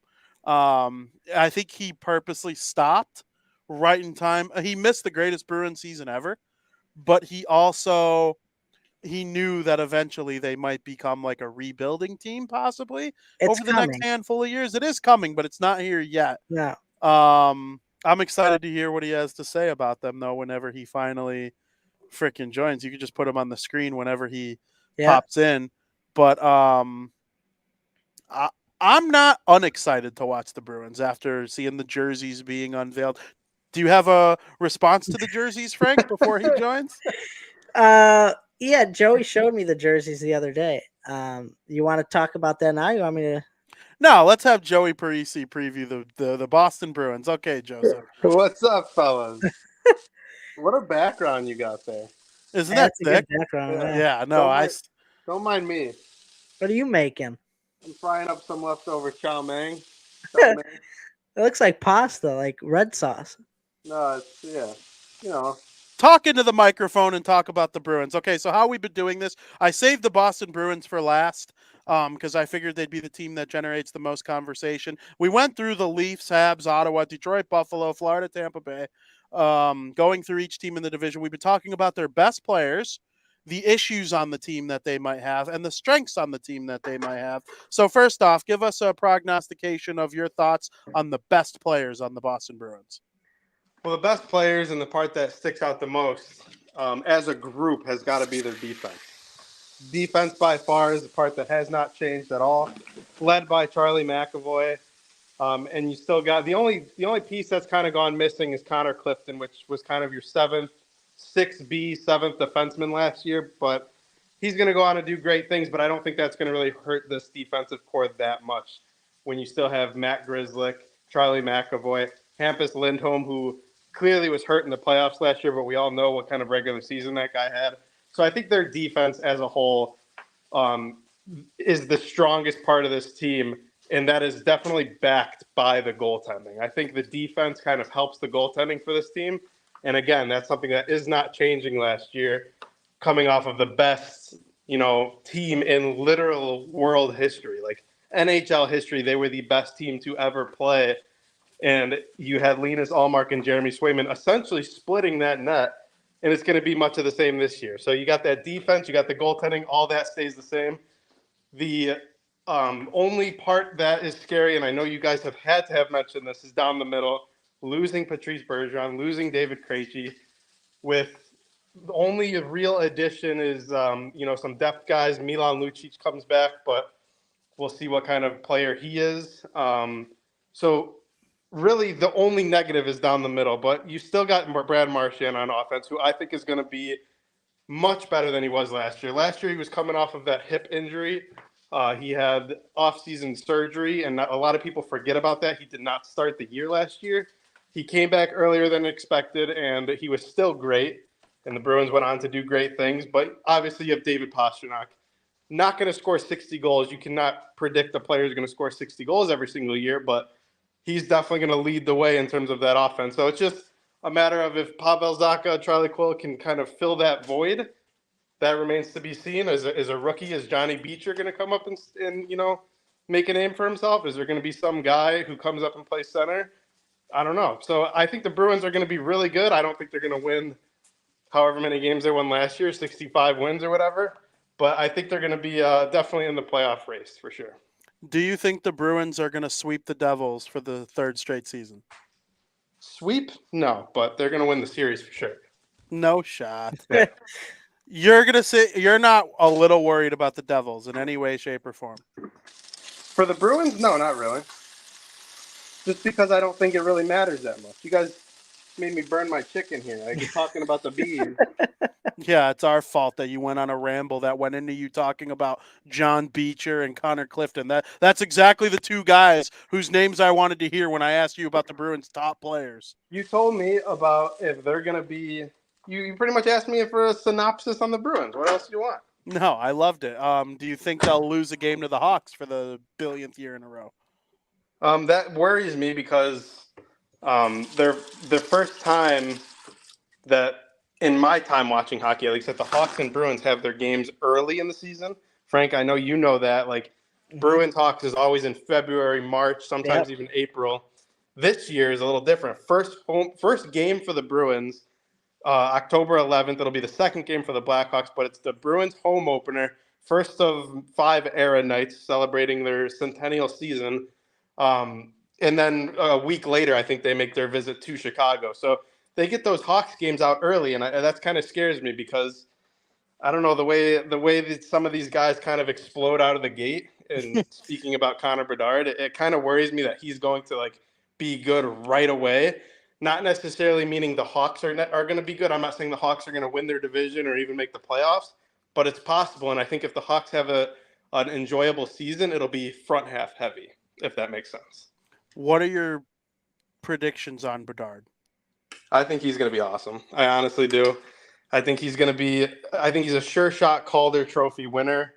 And I think he's going to be in a hunt for his rookie year being an 80, 90 point season.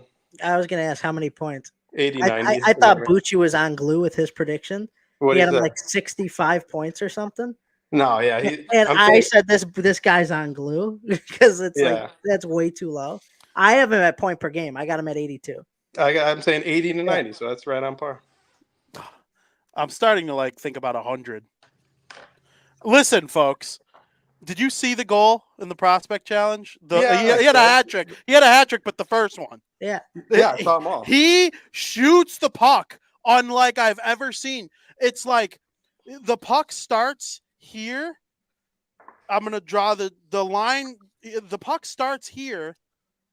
If you're listening to the audio, sorry, the light's kind of screwing it all up.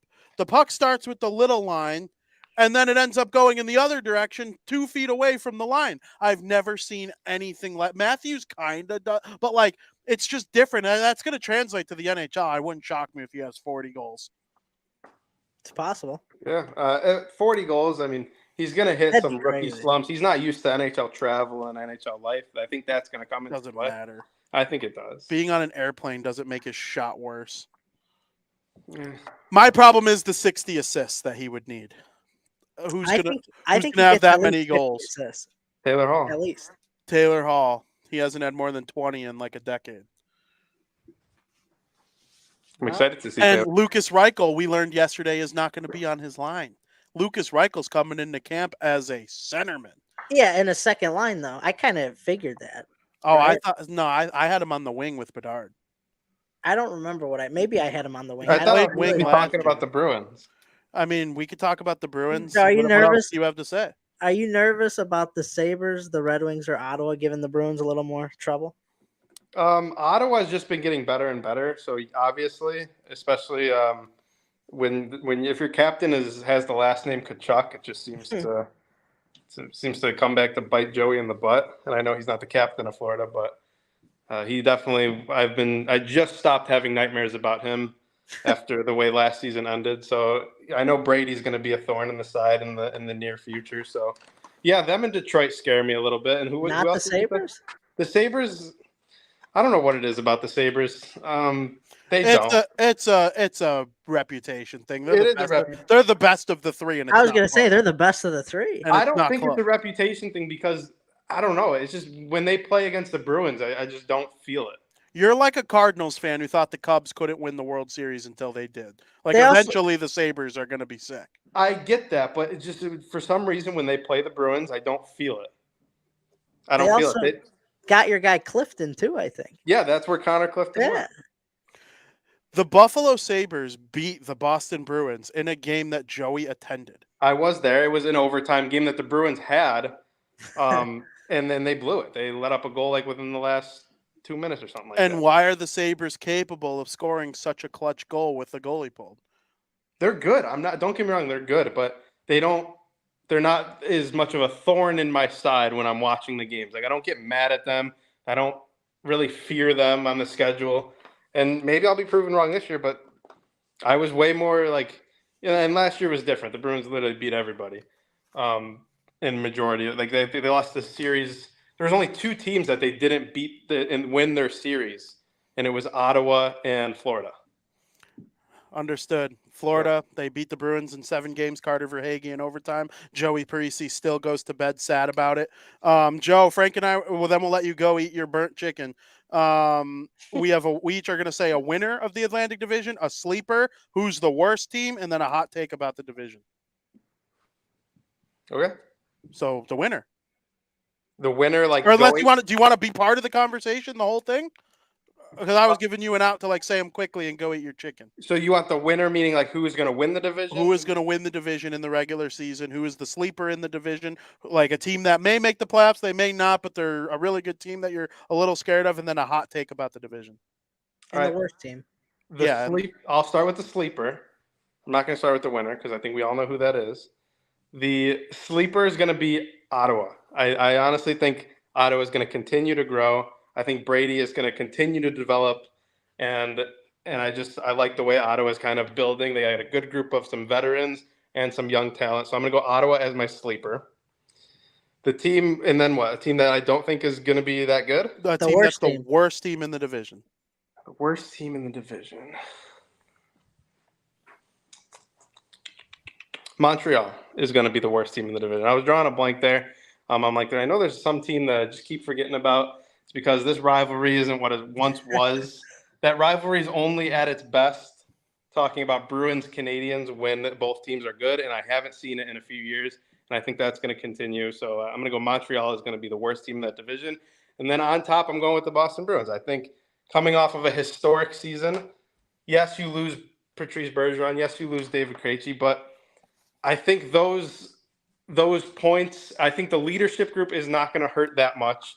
I think David Pastrnak has really stepped into that role as a leader on this team, going to kind of fill that void of David Krejci. And then Brad Marchand has been in the shadows of Patrice Bergeron his whole career. He knows what it's like to be a leader. He's going to do well for that team. He's going to be a great captain, Brad Marchand. So I don't think they're going to lose much leadership because I think it's going to be filled by kind of a next man up mentality. And I just think it's going to be I think they're going to be fine down the middle. And if that's the only thing that, changed from last year, I think you're going to go from the best team ever in NHL history, a 65-win team, where even if you're 10% worse, you're still a fucking great team. So I'm going to go with the Bruins. And then a hot take about the division that has nothing to do with the Bruins. The Leafs are going to absolutely fall apart and start selling everybody.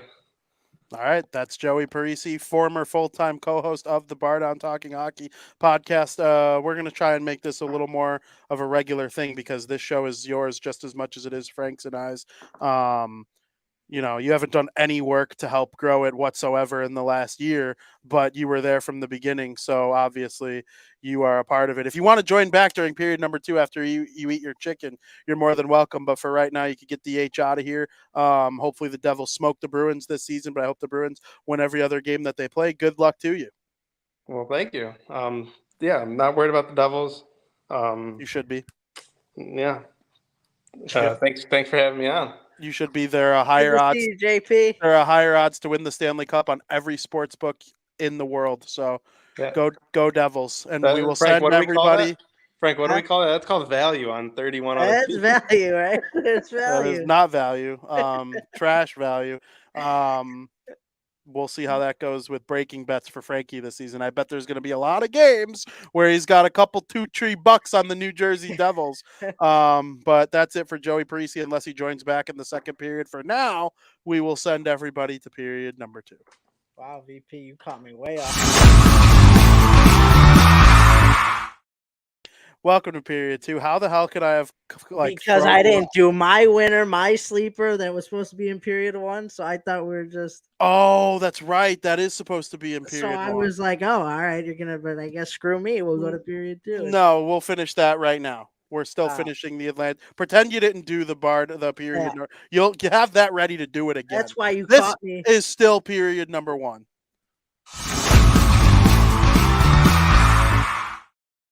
That was never sent it back. That was a very comedic thing to do right there. That was very funny. I mean, we've said it 1,000 times. This show stinks. Just like they say on the Pat McAfee show. This show fucking stinks. We're just a bunch of idiots sitting here talking about hockey. We're not smart. We forget what period it is. Joey forgets that his team's number 1 rival exists. Forgot his chicken in the pan. He forgot his chicken in the pan. I mean, we're just a bunch of collective idiots here on Bardown Talking Hockey. So, Frank, I like the order Joey did it in. Let's start with the sleeper. Who do you think the sleeper team is in the Atlantic Division? I debated this team not being a sleeper because I think they're going to be pretty good, but my sleeper is the Buffalo Sabres. They were so close last year. I think they fixed their defensive holes that we saw last year with Clifton and Johnson, and I think that'll help out a lot. I think their 12-year playoff drought finally comes to an end.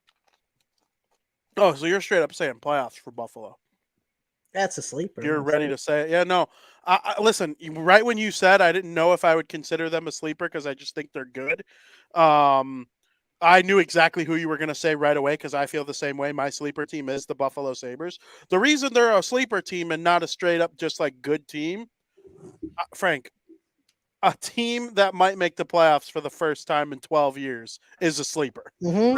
That was my final decision of okay, I could have picked Detroit. I could have picked Ottawa. Those probably feel like a more conventional sleeper because I think everybody's kind of in agreement that Buffalo's awesome.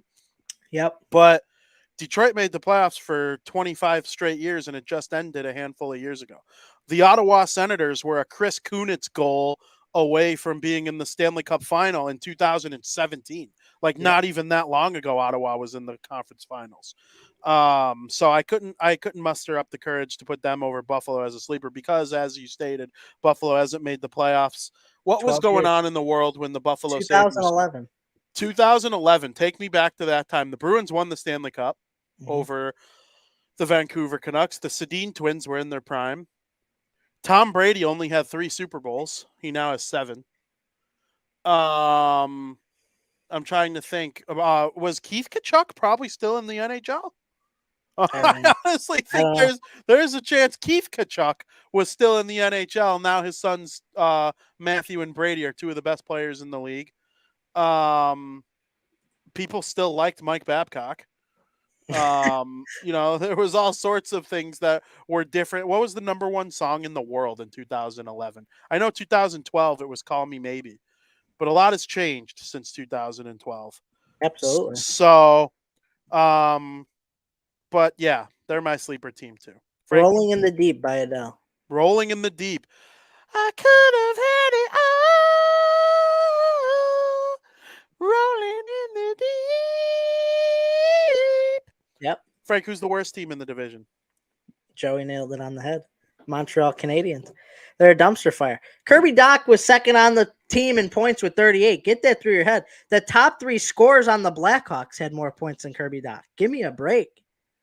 They're just clearly rebuilding, and they don't have the talent to score, do anything. They're going to be the worst team. Simple as that. Kirby Dach's an NHL player, but he hasn't lived up to being a 3rd overall pick. He's not going to Europe or anything like that anytime soon. He's not playing in the KHL. He's an NHL player. There's no doubt. He's just not a star. Right. And that's part of the reason Montreal is the worst team in the Atlantic Division. I concur. I think they'll be better than last year. They'll be exciting. They're not going to be like a dumpster fire where that doesn't even resemble hockey at times. They're not San Jose. They're not Philly. They're just going to, the Atlantic Division's good. Someone's got to be on the bottom. That's Montreal. I hope it doesn't last forever. They have a lot of salary cap. I do think they could make a push for a Draisaitl if he becomes a free agent, or one of these big boys that will be in the mix when it comes to free agents over the next handful of years. So they're the team I currently have slated as the worst team too. Okay, Frank, who do you have winning the Atlantic Division? The team I have winning the Atlantic Division is the Toronto Maple Leafs. They finished second last year, and they're one of the only elite teams that made significant improvements this year. I think the Bruins take a step back. I think the Lightning take a step back. But the Maple Leafs, I think they're putting a better team out there on the ice this year. I think they're really the only team in the division that made those moves that really improved them exponentially. So, I don't think anyone else besides, the Bruins or Lightning, who I think are taking a step back, anybody else, I don't think is ready to win a division title yet. And the Leafs are always a top regular season team, and I don't see how they aren't again. Couldn't agree more. They're my pick too. I think the Maple Leafs will win the Atlantic Division. I don't actually really see a clear-cut second place. It could be Boston, could be Buffalo, it could be Florida, it could be Tampa Bay. There are all these teams that have the chorus to be the number 2 team. I think Toronto's right there with the Devils and the Hurricanes as the best teams in the Eastern Conference. Mm-hmm. I think that would be my top 3. They added Bertuzzi and Domi. They are amongst the best top 9s, especially with Matthew Nyes coming into the mix with Tavares and Nylander, Marner, and Matthews. Obviously, Matthews was the 3rd best player in the NHL last season. He wasn't the 3rd best player. He dropped to the 3rd best player in the league on my list after last season. The Nate Dowg passed him, but the Nate Dowg and Austin Matthews pass each other, it seems like, every other year. So I do think a bounce back season by Matthews standards is in order. He'll go back up to the mid 50s in goals. I think he had 40 last year. And if you're a player with a down year, injured all year, and have 40 goals, that's a really, really good sign of how good you are. Mm-hmm. So yes, I think the Toronto Maple Leafs will win the division. Frank, give me a hot take about the Atlantic Division. This is steamy, just like last week. But, my hot take is I don't think the Florida Panthers will be well out of a playoff spot. When I say well, I mean like 10 points or more. Okay, that is a hot take. Because I do think I'm going to put Florida in. So a lot of people got Florida in. Yeah, they're one of those teams that's going to cause a lot of engagement. That's why this is a hot take. Yeah, it's also, I think, though, it's a take that makes sense to me. I just don't know if I'm buying it yet. Mm-hmm. It's not one of those where I'm like, Frank, do you even watch freaking hockey? Like, it's not one of those at all. That conversation will get a lot of discourse between now and the start of the season. Absolutely. I think. My hot take is that Tampa Bay drops out. I think this is a year where the Lightning, they'll be a good team. I don't think they're a great team. I think Toronto's better. They beat them in a 7-game series and got better. I think there's a chance Buffalo's better. I think last year Buffalo only had like 6 less points than them. I think they get past that. I think there's a chance Florida's better, and I think there's a chance the Bruins are better. I think the Tampa Bay Lightning missed the playoffs this season. I think I'm leaning. That's my hot take. I mean, I could see it. It's potentially. I got them taking a step back. How far back? I don't know. Yeah, I'm in the same boat. And maybe my thoughts will change by the time the season starts, and when we go to the final playoff predictions, I will sit there and say I've seen enough in the preseason. I liked this about this guy in training camp. Because I'm going to be all over all 32 teams training camps for Puck Pros. I'm going to be locked in on. I'm going to have hyper focus on Tampa Bay because of this hot take that I'm making public. But yeah, I'm not seeing it right now, and I will revert back to this episode and say I'm changing my thoughts from September 20th. So we shall see. Frank, I think now is the time that we finally head on over. Actually, this time. To period number 2. Welcome to period 2. There were a lot of different things going on over the last weekend. There were regional tournaments in the NHL for the prospects in each organization. Some teams played their top guys once. Bedard only played in 1 game out of 3 for the Chicago Blackhawks in the Tom Curvers Prospect Showcase up in Minnesota. Adam Fantilli only played in the 1 game in Traverse City with the Columbus Blue Jackets. Leo Carlsson played in all 3 games for the Anaheim Ducks in the 2023 Rookie Showcase, I think they call it, or Rookie something. All these events are great. I love watching the highlights from each one. I watched about a devil and a half game out of 3. 1.5 games out of 3. I missed the entire Saturday game. I watched the whole game on Friday and half the game on Monday. They were off Sunday.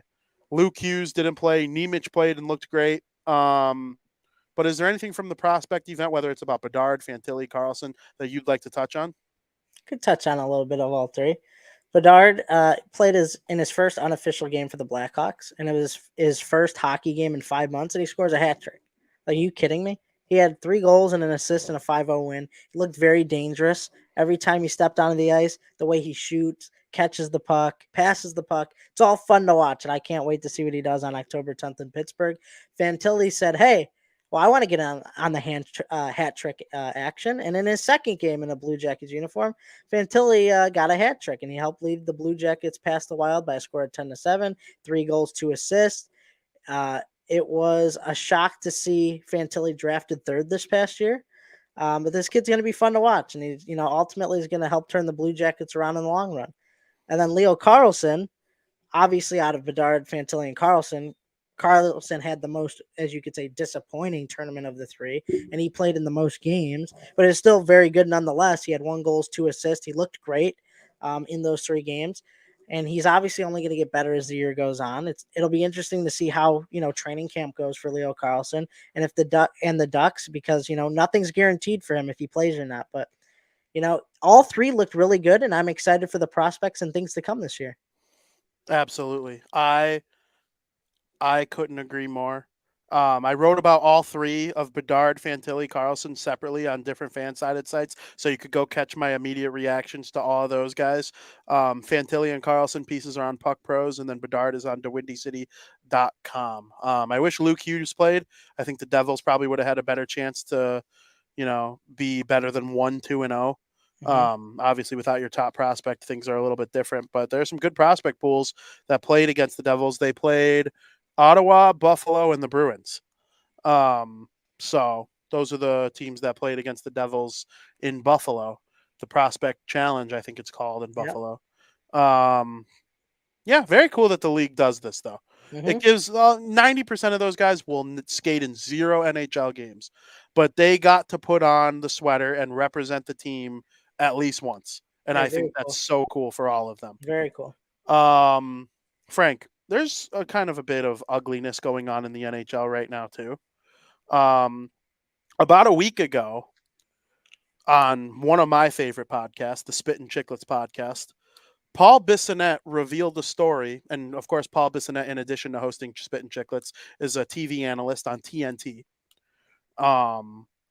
He revealed that Mike Babcock has been known for a long time for taking guys' cell phones when he first meets them and forcing them to look through their photos on the big screen for everyone to watch. And I don't know if you know anything about kids in their early 20s who have iPhones in their storage of their photos on their phone. It's not always pleasant in there. Okay? Mike Babcock's revealing this stuff to people, and it's making everyone uncomfortable. The Blue Jackets look into it. Mike Babcock denies it. Boone Jenner was the one player who was named because he's the captain. He kind of gave a half-assed denial of it. And then it kind of felt like it was all going to get blown under the bridge, right? It's going to be water under the bridge. Babcock will continue. Maybe he'll stop looking through players' photos like a weirdo, or maybe he won't. Then they're like, wait a minute. The Blue Jackets are still investigating this thing even after the statements, and the Players Association is involved, and other players are coming out saying things against him. And Chelios is on Spit and Chicklets saying that, yeah, stuff like that does happen. And Mike Commodore comes out and says that a young, prominent Blue Jackets prospect, I'm not naming any names. I'm not naming any names. I don't know if you're going to, I recommend you don't. A young Blue Jackets prospect. There are a lot of them. A couple come to mind right away. Confirming it, saying it, and all this stuff. And then Mike Babcock resigns as the head coach of the Columbus Blue Jackets last week. Guy's just a weirdo. You might remember when it came out in 2018 or whatever it was, that Mitch Marner revealed that, and I'm not naming a name, this is public, you could look it up. It's not something that I'm speculating. Marner was forced to rank or rate all the players on the Toronto Maple Leafs by how they are. And then Babcock revealed Marner's rankings, a rookie, to the whole team. Of course, that puts Marner in an uncomfortable situation. That led to him leaving Toronto. Now he's out of Columbus. He's probably done in the NHL forever. What's your reaction to this Mike Babcock situation? It's kind of crazy, right? And the Blue Jackets have come out and admitted that they feel like they've got this whole coaching decision wrong by hiring Babcock, right? And it's in the organization's best interest that Babcock step away from the team, and for the Blue Jackets to focus on the upcoming season. They don't want any of this to hinder anything good to come out of their prospects and good to come from the Blue Jackets this year. They want to focus on other things. They don't want to be focusing on this. So they don't need anything silly interfering with that. And that's what they did. Babcock's gone. Didn't know if they hired anybody new to replace him. Yeah, Pascal Vincent is now the head coach of the Columbus Blue Jackets. Gotcha. Well, there you go. Yeah. Babcock, major scumbag, right? Yeah. No That'd need make for me uncomfortable. It'd be weird. looking through your photos. Even if there's stuff that's not straight up weird, That's just weird. A meme that you don't want to show, think about your uncles who are in their 60s and 70s. Yeah, right. You don't really want them looking through your photos. I don't have really anything to hide that would make me reveal me as a person that needs to be canceled or anything like that. But I got pictures on my phone of memes and stuff that other people would be like, what the hell? Yeah, right. I'm comfortable enough to find an example. I'll just go through my photos right now. Why the hell do I have a picture of a Winter Wonderland in my phone? Okay. That makes me, if you don't get why I have that, you would think I'm a freaking weirdo if it's just on the Jumbotron. Yeah. Right. Or, why do I have this random screenshot of your October versus my October? and one's a hockey rink and one's a patch of like people might think I'm a weirdo if you Yeah, don't right. know me. You don't want that on the screen for everyone to see, especially with a creepy old man being the one leading the way. Like, get that out of my face. Babcock, smell you later. Never need to see you coach in the NHL again. The St. Louis Blues named Braden Shen to be the 24th captain in franchise history. He was my prediction to be their captain this year. I love the move. I think it's a really good character player to be their captain. What are your thoughts? You know, so he's the 24th captain in franchise history. If you look back at the captains, they've had some legendary captains, right? Just to name a few, you got Brett Hull, Chris Pronger, Al McInnes, Wayne Gretzky, and now Braden Shen. And you know, Shen shows a lot of leadership on and off the ice. He's been a part of a winning team here. He's been an assistant captain for 3 years.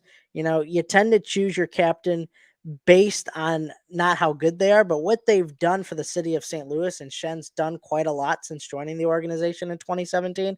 I don't hate this decision. I've really liked all the new captain decisions that have taken place this offseason. So this is just another one to add to the list. I agree. And of course, you allude to the Boston Bruins making Brad Marchand their 21st captain in NHL history. I do think it's funny that the Bruins are about 50 years older than the Blues, and they've had now 21 captains, and the Blues have had 24. Far less turnover in Boston, with Chara having it for a decade and a half, and Raymond Bourque had it for about a decade and a half. Very interesting stuff. But what are your thoughts about Brad Marchand being the one who was named, when many thought a guy like Charlie McAvoy might just be the young guy to get the captain? Yes. Oh, I was going to say, because I didn't hear that. No, yeah, Brad Marchand is the 21st captain in Boston Bruins history. It was going to go to one of the guys who had the A on their chest. So, I like it. David Pastrnak and Charlie McAvoy will wear A's for the Bruins this season. Obviously, there's a big turn of power with Krejci gone, Bergeron gone. And Marchand's like the most vocal, I feel like, as out of the three. Yeah. His voice will be heard the most. So, you know, that's who you want to be your captain. For sure. I did think it was going to be McAvoy. And then when it was Marchand, I was like, okay, I actually do really like this. Because Marchand, he has a couple years to be the captain. McAvoy will be perfectly ready for it when he gets it. He's ready for it now. But, like, Bergeron was ready for it when they gave it to Chara. So, like, you know, there's all sorts of good things that come from doing it this way. I'm happy Brad gets a chance in the centennial season. A Bruins Stanley Cup champion is the captain during the centennial season. I do think that's important. It's pretty cool. It is really cool. On the contrary, the Chicago Blackhawks and Kyle Davidson announced that they are not going to have a captain this season. Part of it is to honor Jonathan Toews and let it breathe for a little bit. Obviously, they have tremendous respect for the former captain of the Blackhawks. And part of it, in my opinion, is because there is no clear-cut captain. You can make Seth Jones the captain, but if it were up to them, he wouldn't even be on the team anymore. If they could trade his bad contract, they would. Connor Murphy's a good choice, but like, do you give it to him even if he sticks around for a long time? Then you put yourself in the position where you might have to strip it from a guy to give it to you-know-who eventually. I don't even know why I'm saying you-know-who. Connor Bedard has been a captain at every level he's ever been. He's been the captain of Canada. He's been the captain of the Regina Pats. He's been the captain of various other things throughout his hockey playing career. He's going to be a captain in the NHL, I would think, as long as he just like doesn't become – a total diva. Like, I think Connor Bedard is captain material. More now than ever. You look at the list of captains in the NHL, and most teams don't have their best player as the captain these days. That used to be a thing. Like, you just name your best player the captain. That's not the case anymore. Connor Bedard's also very humble. Yes, I happen to think Bedard, even though he's the best player, is captain material. Heischer's the second best player. He's captain material more than Hughes, though. Mm-hmm. I don't think that was ever a debate. Right. Really. So, like, and Toews, you can argue there was a point where he was the best Hawk, but, like, Kane was the flashy one. He was the entertaining one. And he was never the captain. He never wore a C in the NHL, and he probably never will. Yeah. So, what are your reactions to this as the Hawk guy? No C. It doesn't surprise me. Right? You shouldn't jump the gun on naming a captain, especially after getting rid of the best captain you've ever had in franchise history. I mean, Kyle Davidson stated, like, they're not choosing a captain out of respect. I mean, I think that's great. You need to respect Toews and what he done for the city of Chicago. Plus, you don't need to have one this year. Like, I'm okay completely okay with there not being a captain, right? Being a captain, that puts a lot of pressure on you. No one on this team needs that pressure right now. They will know exactly when the time is right, and there really is no need for a captain this year for the position that the Hawks are in. So, like, I'm completely fine with it. It makes total sense. Do you think, because I do think it's nice to say you're giving Taves a break. Mhm. I just do think it's partially hypocritical because if Duncan Keith was still there with 2 years left on his deal, or if Patrick Kane was still there with 2 years left on his deal, they would have did exactly what the Bruins did and name like one of Taves's running mates, like the Bruins named one of Yeah. Bergeron's running mates, the captain. I Yeah. do think they would have a captain if Patrick Kane had 2 years left on his deal, or if Duncan Keith was still around with 2 Yeah, years they left on probably his would. deal. Yeah. Yeah. So, like, yes, it's nice to say you're doing it for Taves, but like, if you had a guy that you thought could be a captain for a year or two that made sense, you would do it. Jones is on too long of a contract. Murphy's not going to be here long enough, and that kind of leaves Bedard. So, yeah, I think it just all worked out where the Hawks can kind of do both. Right. Other than that, training camps are set to open. There are a lot of quotes coming out today. We went over all of them pretty much though, from GMs and coaches and stuff that's notable. I think tomorrow every player in the league is going to hit the ice. Training camps officially open tomorrow with on ice activity. That should be super fun. So next show we're going to have preseason games to talk about. Between now and our next show, the Devils have a split squad preseason match on Tuesday or Monday evening. Half the team will play against the Flyers at the Rock, and half of the organization will play the Canadiens in Montreal. So just very exciting times. I'm super excited. Hockey is back, and we will have actual on ice things to talk about on our next show. Great. Preseason. Yep, absolutely. Can't wait to see how Bedard's first preseason game with the Hawks will be the greatest competition, the most skillful hockey game he's ever played in. Mhm. And that includes World Junior, not the most pressure. The most pressure is by far the gold medal game where he was fucking magnificent. Connor Bedard's performance in the gold medal game last season, which, by the way, we never talked about this. The Blackhawks did announce, I forgot to mention, I didn't even write this down. They announced that their practice facility is getting a huge extension to it, and that's going to, create awesome things for the local hockey community. Mhm. And it's going to be ready by 2026. And then I Good. started thinking, the World Juniors. When's how many do they have planned out ahead of time? Oh, we're in Sweden next year. Oh, that'll be fun.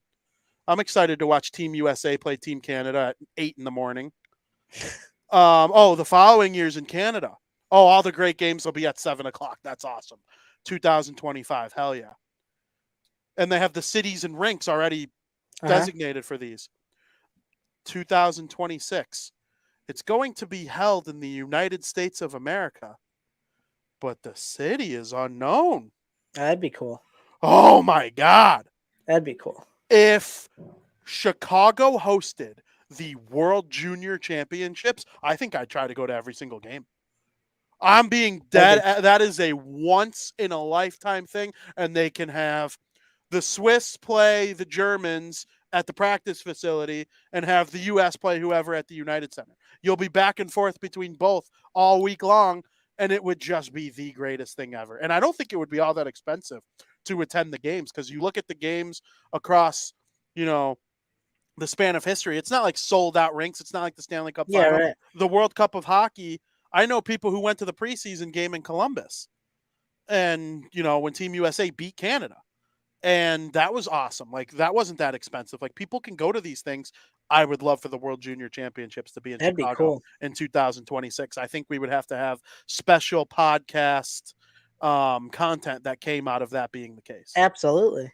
Like, maybe me and you could get like a cameraman to come with us, like Aldo. That'd be really cool. And just sign me up for that. The World Junior Championships in Chicago in 2026. I need it so bad. It's possible. To say I've attended a World Junior game, that's like a dream. I love the World Juniors. I love it so much. That's where I saw Nico Hischier play for the first time with no thought in my brain that he would ever be a Devil. Right? I don't go in. Jack Hughes, when he dominated with Team USA with Zegras and Caulfield on his line. Yeah. Oh my God, that was so fun. To see the stuff like that live, the players playing in those years are 13 right now. So not literally, they're like 16 right now, 15. I haven't heard much about the 2025 draft. I don't know much about it at all. I couldn't tell you who's going to be the number one. They probably do have an idea. But we'll get to that bridge when we get there. Frank, let's switch gears to talk about another very amazing, entertaining, wonderful sport known as football in period number 3. All right, Frank, I'm going to be straight up with you here. We're just going to have a candid conversation. Okay. I didn't write this down. I'm going to start the football segment by giving you props on the Buffalo Bills.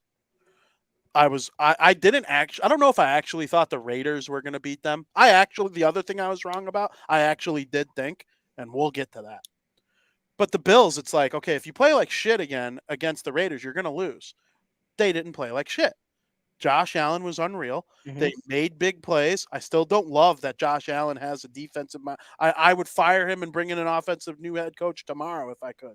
But they're not going to, obviously. So, and I love Josh Allen. I love the Bills. I love chicken wings. I love Bills Mafia. I love the Sabres. I love you. I want them to succeed. Go Bills. What's your reaction to that game? You told me you better hope that the Bills and Steelers both win. Mm-hmm. And they did. Yep. Josh Allen, when he's not playing a team that's the Jets, will be Josh Allen, right? He can't beat the Jets. And I strongly believed in my head that it felt near impossible that the Bills would lose at home to the Raiders. It just didn't make sense. And it was one of the worst games of the weekend because they literally beat them down. And you're like, if they win by 1, you'll come out on the show and say, no, they won by 28.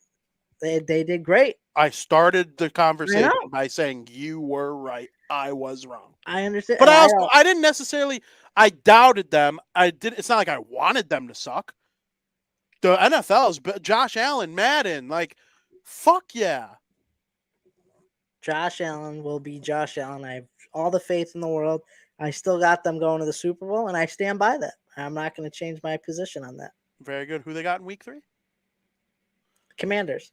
The Commanders. Ooh, in Washington, which another one of my picks, my sleeper to make a playoffs. They were one of my playoff teams. Well, we'll see if you named them 2-0. We'll see if you named them as a top 10 team. After week 2. Skylar said Josh Allen redeemed himself as my starter. Yeah, I have him as a starter too in one of my leagues. So He's maybe my starter in guillotine.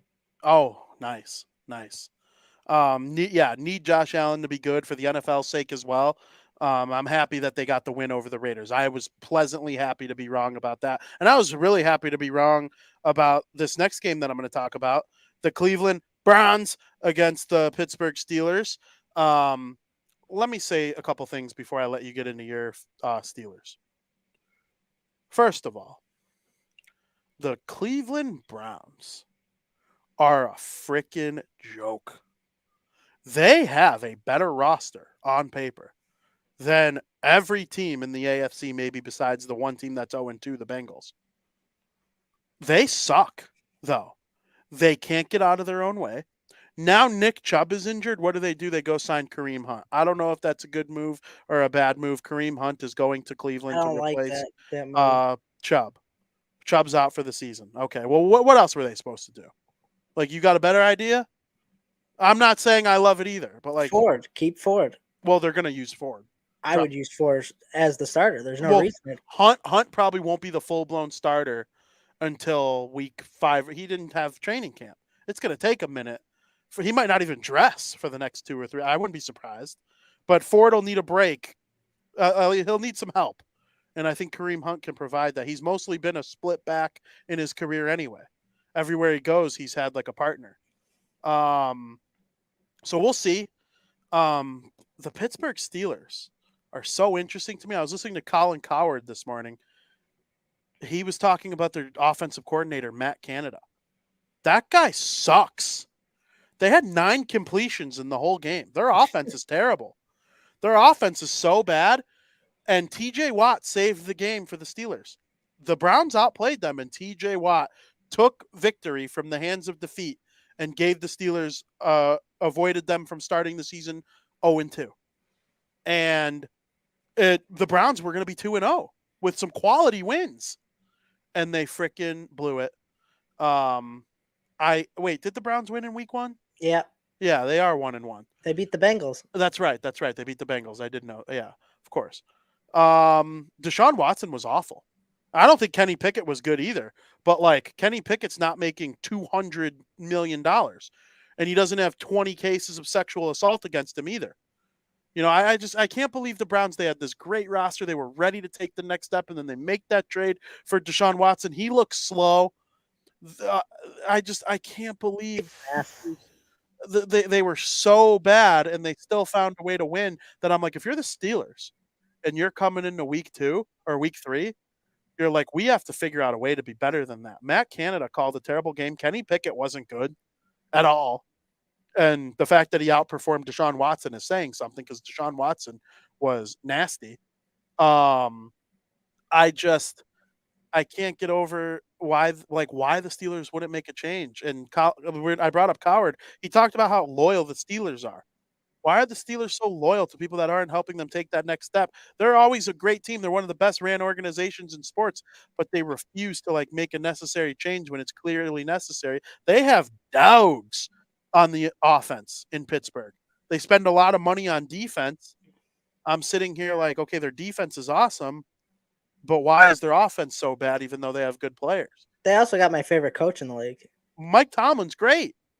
I love Mike Tomlin. 500 in his career, he was dangerously close to starting 0-2, which is known in the NFL as a curse. Mm-hmm.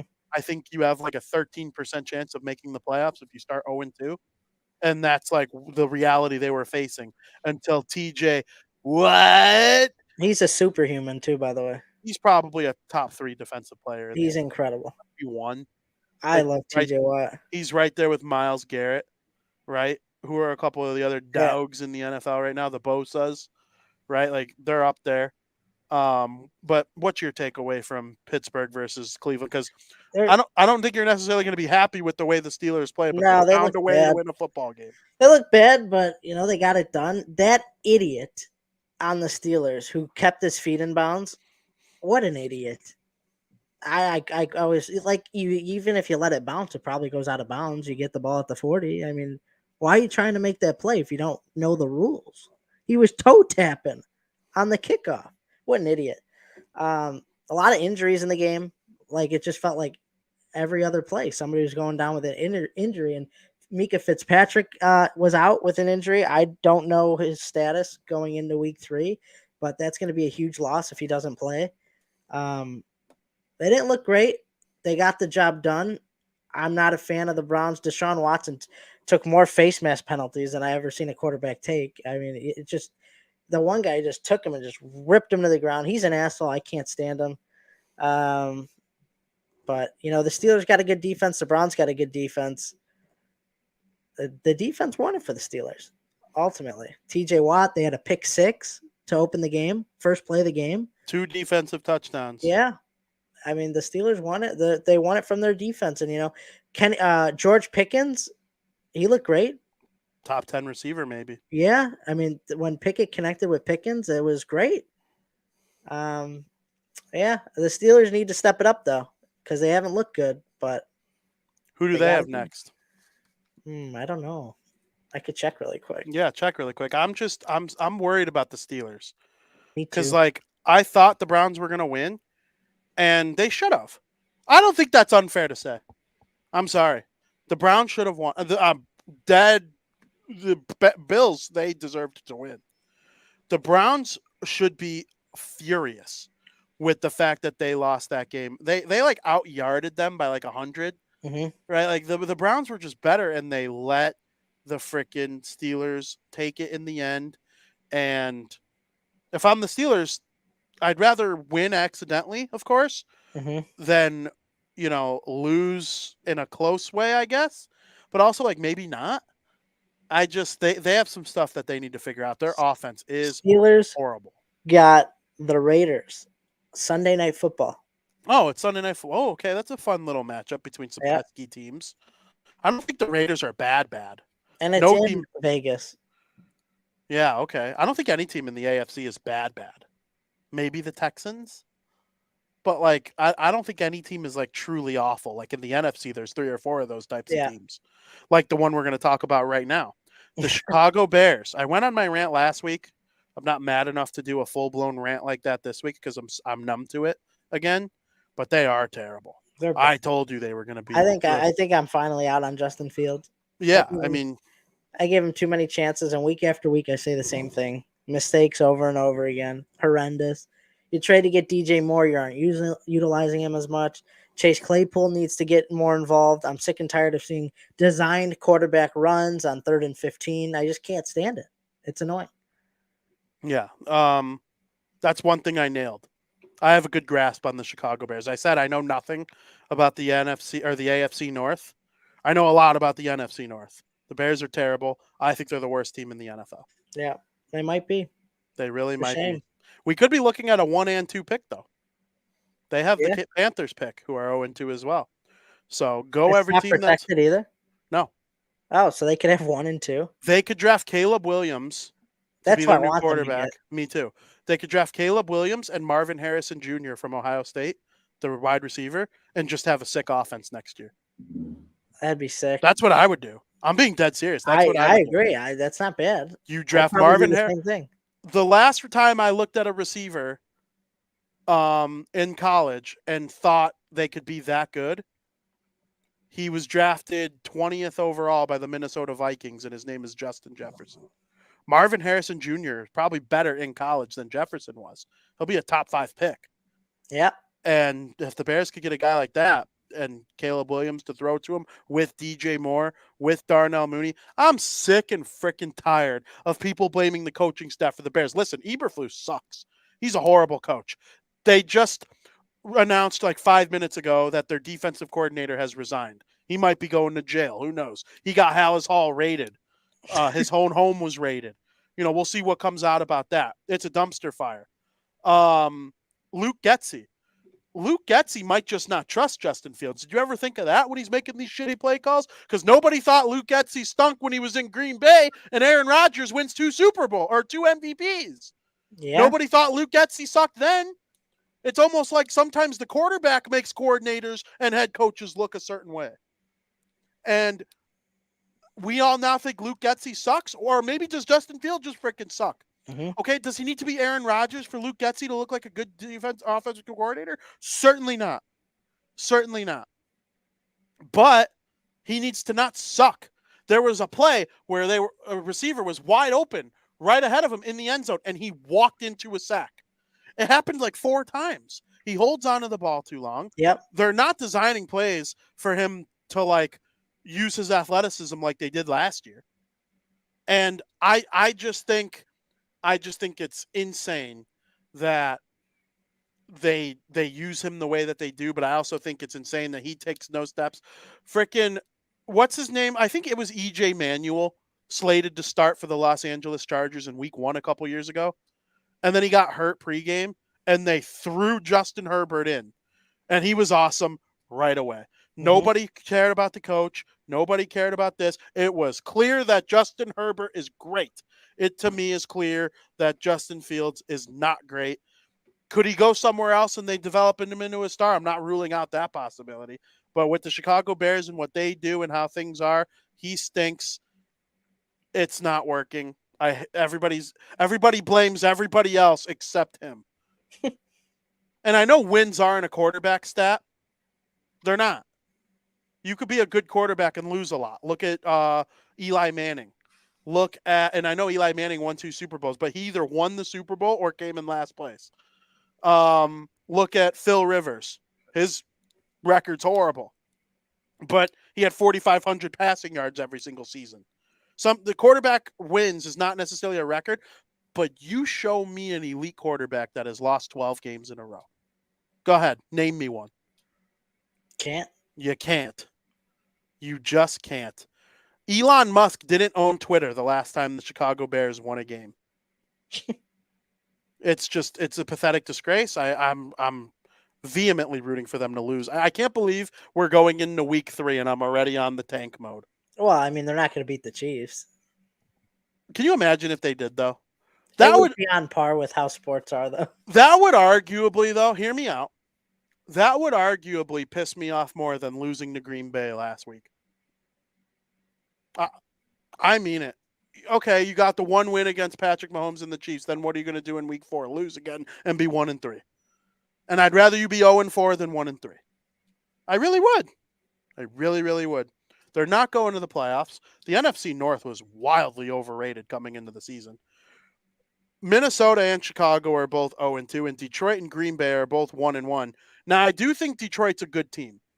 They had a battle with the Seahawks, and it went to overtime. And we both picked the Seahawks to make the playoffs. Mhm. So I do think Detroit's through 2 weeks is the better team out of the 4 in the NFC North.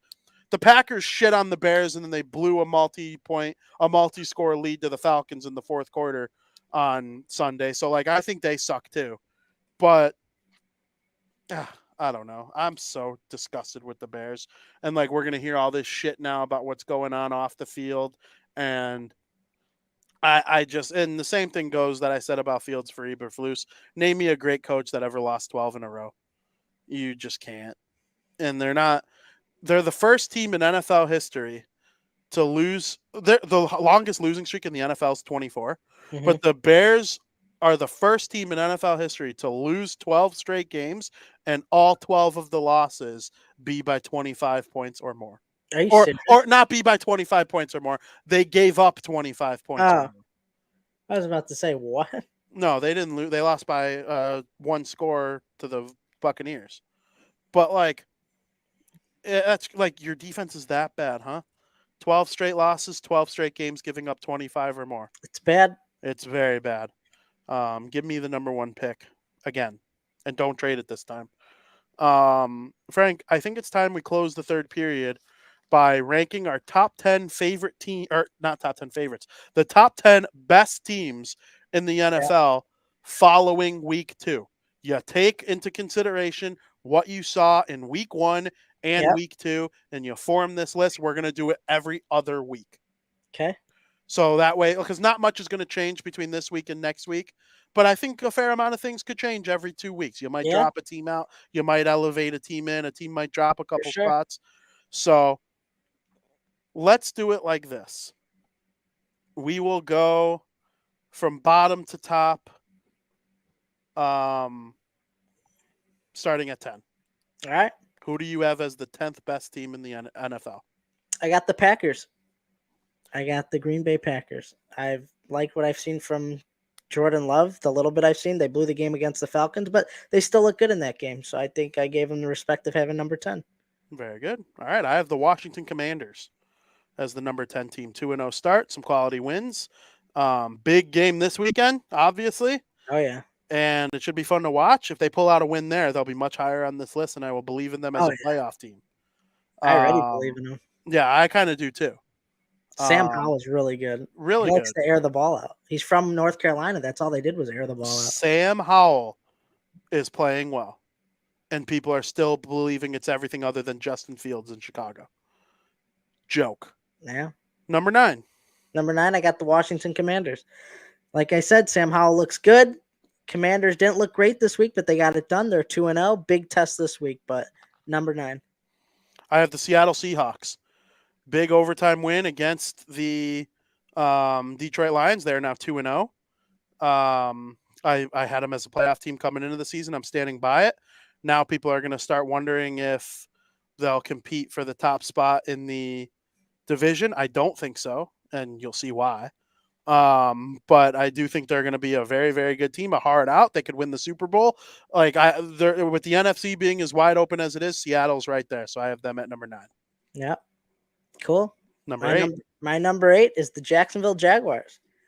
Jaguars look great. They won their first game. They look great against the Chiefs. They could have beaten the Chiefs, but, it's hard to picture Patrick Mahomes going 0-2, start the season. Played them well, played them tough. They're going to be good this year. Number 8. I have the Buffalo Bills. They came into the season at number 5 on my list, and since then they have one complete shitbag game and one complete really good game. The complete shitbag game booted them out of my top 10 completely. After last week's game, they are back in at number 8. My number 7 is the Buffalo Bills. Josh Allen, like basically the same reason you said. Statement game last week, just put all my faith back into him. I really never lost my faith. Winning by 28 points, I still very high up on my list. I expect them to crack the top 5 when we do this again in a couple weeks. At number 7, I have the Jacksonville Jaguars. I think they were probably number 6 on my list before the season started, and they have one game that they looked pretty good against the Indianapolis Colts. Couple issues in the first half, but they pulled out a multi-score win. That was nice. And then last week, their defense played great against the best quarterback in the NFL, and they couldn't get that one extra touchdown they needed to either win the game or force overtime or anything like that. So I still kind of have the Jags exactly around the area of where I think they can be. They lost to the Chiefs. Everybody loses to the Chiefs. They'll beat most of the other teams that they play. I could see them having the number 1 seed in the AFC, but getting through the Chiefs, scoring on the Chiefs was an issue. Defending them, though, I took a lot of positives away from their defense, and that was the question mark coming into the season. So once the offense gets back on track, and I think it will this upcoming weekend, Jacksonville will climb my list more and more as the weeks go on. Yeah, I could see it. Number 6? 6, I got the Dallas Cowboys. Scored 40 points against the Giants week 1, scored a boatload of points this week. I didn't know if they'd make the playoffs this year, right? I had the Commanders kind of maybe taking their spot, but now they're 2-0. Commanders are 2-0. Eagles are 2-0. Tough division. Cowboys look good. Felt the need to give them number 6. Number 6, I have the Baltimore Ravens out to a 2-0 start, beating some pretty good teams in the meantime, too. Lamar Jackson is one of the best quarterbacks in the NFL, and I think Jim Harbaugh is – an incredible coach. He's won the Super Bowl before, and they have the courage to, build the team the way that they want to build it around Lamar. And I think it's done wonders for them. I like Odell Beckham Jr. as part of the receiving core now. So it should be interesting to see how they progress in what is a very, very good division. The team that's the best on paper is 0-2. So as the division kind of flips on its head by week 4, then we could have just some really, really good football down the stretch. Yeah. Number 5. My number 5 is the Kansas City Chiefs. I'm surprised they haven't left my top 5 because I'm telling you, Patrick Mahomes, I said this after week 1, he doesn't look like Patrick Mahomes. His team doesn't look great, but they're still going to turn the season around, I think. Still make the playoffs, obviously, and he proved that against the Jaguars, but he slipped down to 5 because before the season started, he was definitely 1 or 2. They were up there as 1 or 2, and now they're down to 5, but hey, they're going to be the Chiefs. They're going to end up winning. You know how that goes. So that's where I got them. At number 5, I also have the Kansas City Chiefs. They lost by 1 in week 1. They could easily be 2-0 if they convert on a game-winning. We've seen Patrick Mahomes have a game-winning drive. Actually, I'll go as far to say if Kadarius Toney makes that one catch where he had the open field in front of him late in the fourth quarter, they probably would have beaten the Detroit Lions, and all would be well for them. I think the reason Patrick Mahomes hasn't looked completely like himself so far, they're still working out things with their receivers. Kelsey's back, and he had a touchdown, so that was obviously good news, but the rest of the receiving core beyond that is not what it once was, and they need to get it straightened out as the weeks go on. I think they will. I think Patrick Mahomes is good enough where in practice, certain players will rise above that you might not have thought could. It should be interesting to watch all season long. Their defense, it's the best defense Mahomes has had. And he's got 2 Super Bowl rings, and this is the best defense that he's had.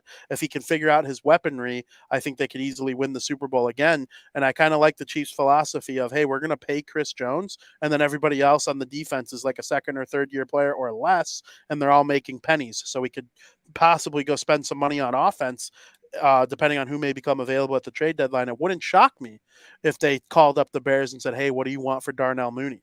Hey, what do you want for this guy? Hey, what do call up another bad team? Minnesota. Like, what if Justin Jefferson says he doesn't want to play on a losing team anymore?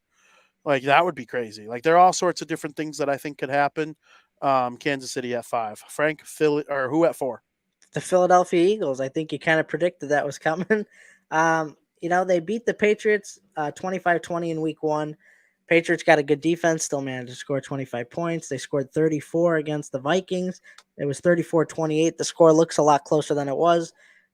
At the end of the game, Philly kind of played some prevent defense. Philadelphia looks great. That's why I got them at 4.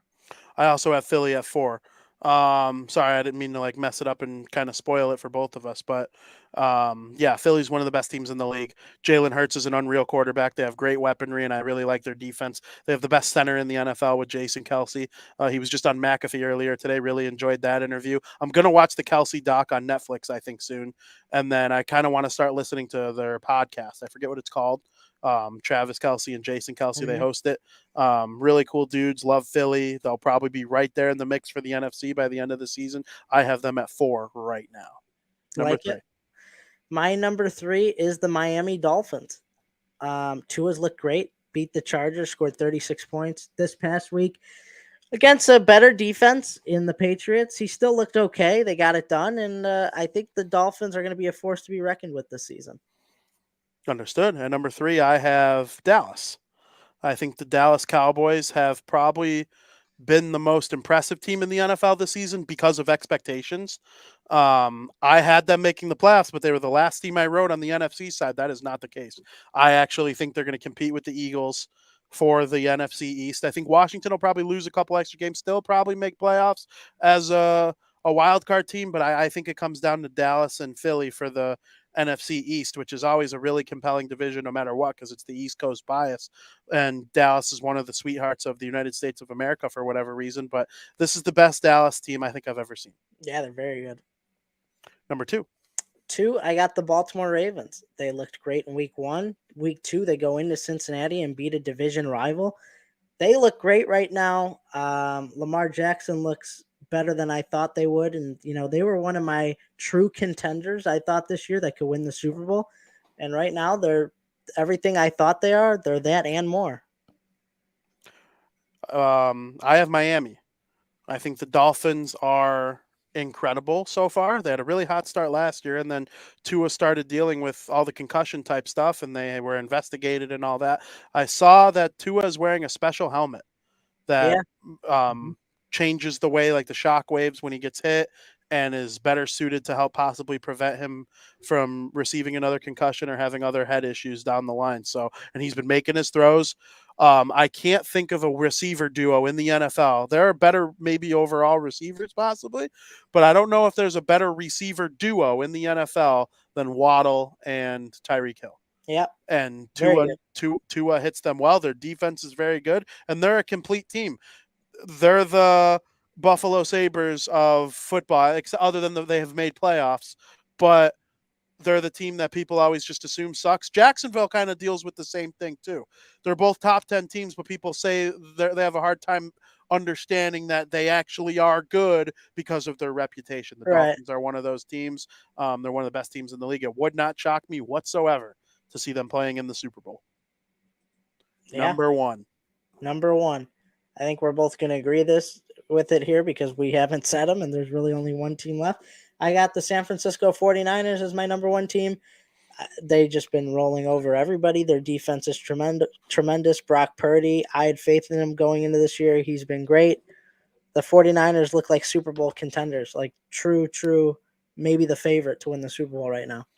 As long as Brock Purdy protects the football, they absolutely can win the Super Bowl. He doesn't have to be Patrick Mahomes or Tom Brady.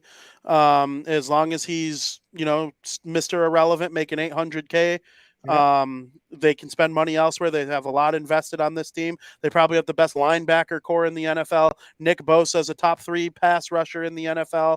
I like their weapons. Deebo Samuel, although he didn't have quite the same year last year that he had the year before, he's still probably the most unique weapon in the NFL because he's a receiver and a running back at the same time.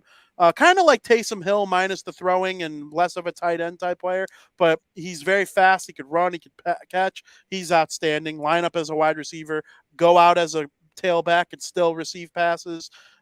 Just an unreal player. I think the world of San Francisco. They are undefeated in games that Brock Purdy starts and finishes. They are undefeated in games that we didn't even mention this player. He might even be the best player on the whole team.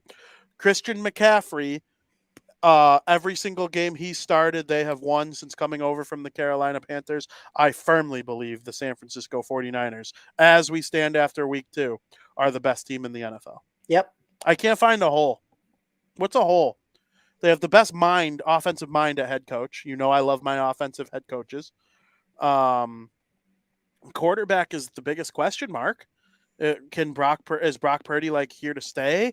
Is I this think like so. a one-off show? Is he going to be their franchise quarterback that makes $10 million a year?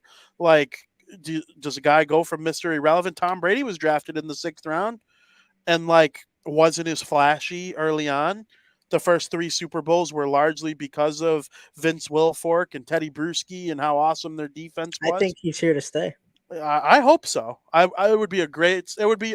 He's not going to win 7 Super Bowls like Tom, so it'll never be as good of a story going from 6th round pick to 7-time Super Bowl champion. But they would still have a great story with Mr. Irrelevant becoming a Super Bowl champion if that were to be the case. Hopefully he doesn't get hurt this year because I would like to see it play out. I left honorable mentions. I wrote under. I left Detroit and the New York Jets. That's fair. I think the Jets are screwed now, but I do too, but their roster's good. they're Their defense good. will hold them in games, but Zach Wilson is terrible. Yeah. I mean, if they won 4 games this year, I'd be like, I'm not surprised. If they go 4-13. Yeah, I would be surprised only because of their defense. They're like really good, and their weapons are so good. I'd be on the phone if I'm New York Jets right now.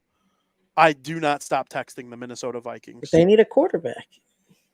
Why wouldn't the Vikings take 2 first-round picks for Cousins? You're not winning the Super Bowl with him. Kirk Cousins would go to New York Jets and play great. Yeah, I'm tired of Kirk though. He doesn't do anything. He's not prime time. He just stinks. He was good in their last game. He was good, but that's because the defense of the Philly, they just held up a little bit. Put him on the Jets with Breece Hall and all those great receivers that they have. You mark my words. I'm not saying it would be Stafford or Brady switching teams, going to an elite team, but it certainly wouldn't be Russell Wilson. I sleep on Kirk Cousins. You do, because he was great against the Eagles, and they still lost. It was not his fault. And he won a playoff game in his career now. Like, he's a B+ quarterback, and that's all the Jets need right now. I guess. No love for Detroit, though? No, they're an honorable mention if I Okay. had to choose one. You didn't name Seattle. Why? I don't know. I don't like what I see from them. I'm Okay. a little nervous about them. I feel the same way about Green I'm Bay. a little nervous. And I think about every other team. Well, yeah, Green Bay won't be in the top 10 long, I don't think. Okay. But I just felt like every other team I named deserved to be in it more than Seattle and the Lions. So that'll change. We'll see what happens in a couple weeks. I show you your current top 10 the night before week 1 starts, and you are most shocked at the omission of The Packers. who you have missing. Oh, There's a team that's missing. the Bengals. Yeah. Can't believe it. And I was like, do I make them 10 even though they're 0-2? But that would just be so fucking disrespectful to the teams that have won games. Yeah, I can't do it. Yeah, you can't. As much as I want to. I still think they're a top 3 roster. Like, they'll probably get right back in the mix. I'm not ready to say they won't make playoffs. They could be in that 13% that goes from 0-2 to playoffs. They've done it before. They were 3-3 after 6 weeks last year, and they made it to the AFC Championship game and barely lost to the Chiefs. So we'll see about the Bengals, but it's a good NFL conversation. I'm excited for week 3. So excited for week 3. Let's go Bears against the Chiefs. It would be funny if they won. There's got to be there's one game that I wanted to mention. Okay. Yeah, Dolphins Patriots. Or no, that was the Monday night game. That was amazing. I thought that was a great game. I know the Patriots kind of got killed, but I just enjoyed watching those two teams play. Eagles Buccaneers. I'm very excited to see how real deal the Buccaneers are. Do they get killed, or Probably. do they We'll see. Win? We'll see. They are 2-0, but the teams they played against are 0-4 combined. Exactly. So this is a big test for the Buccaneers against the Eagles. A lot of people forget that the Buccaneers still have almost entirely their defense that won the Super Bowl. Not almost entirely, but the important guys on the front, those guys are all Super Bowl champions. We're there with Tom. I am a little surprised they're 2-0, but Me too. they're 2-0. And so is 3 of the 4 teams in the NFC South. Yeah, Can't believe it. That division's it's supposed to crazy. stink. Division's supposed to be terrible. All right, Frank. It is time to move on to America's favorite podcast segment of the week. Breaking Bets.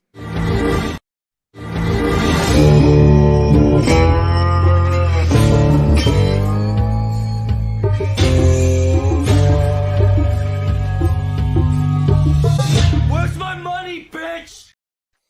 Frank, 52-52-1. Yeah. You have sunk so low in the last handful of weeks. I'm disgusted with you. You're taking my money and you're lighting it on fire like the asshole that you are. Redeem yourself I will. right now. If you fuck up, you'll be below 50%. I know, because I got 3 picks. Unless I get a push somewhere, but I don't think that's going to happen. Coward. First, we're going to start on the MLB. We got the Blue Jays and the New York Yankees.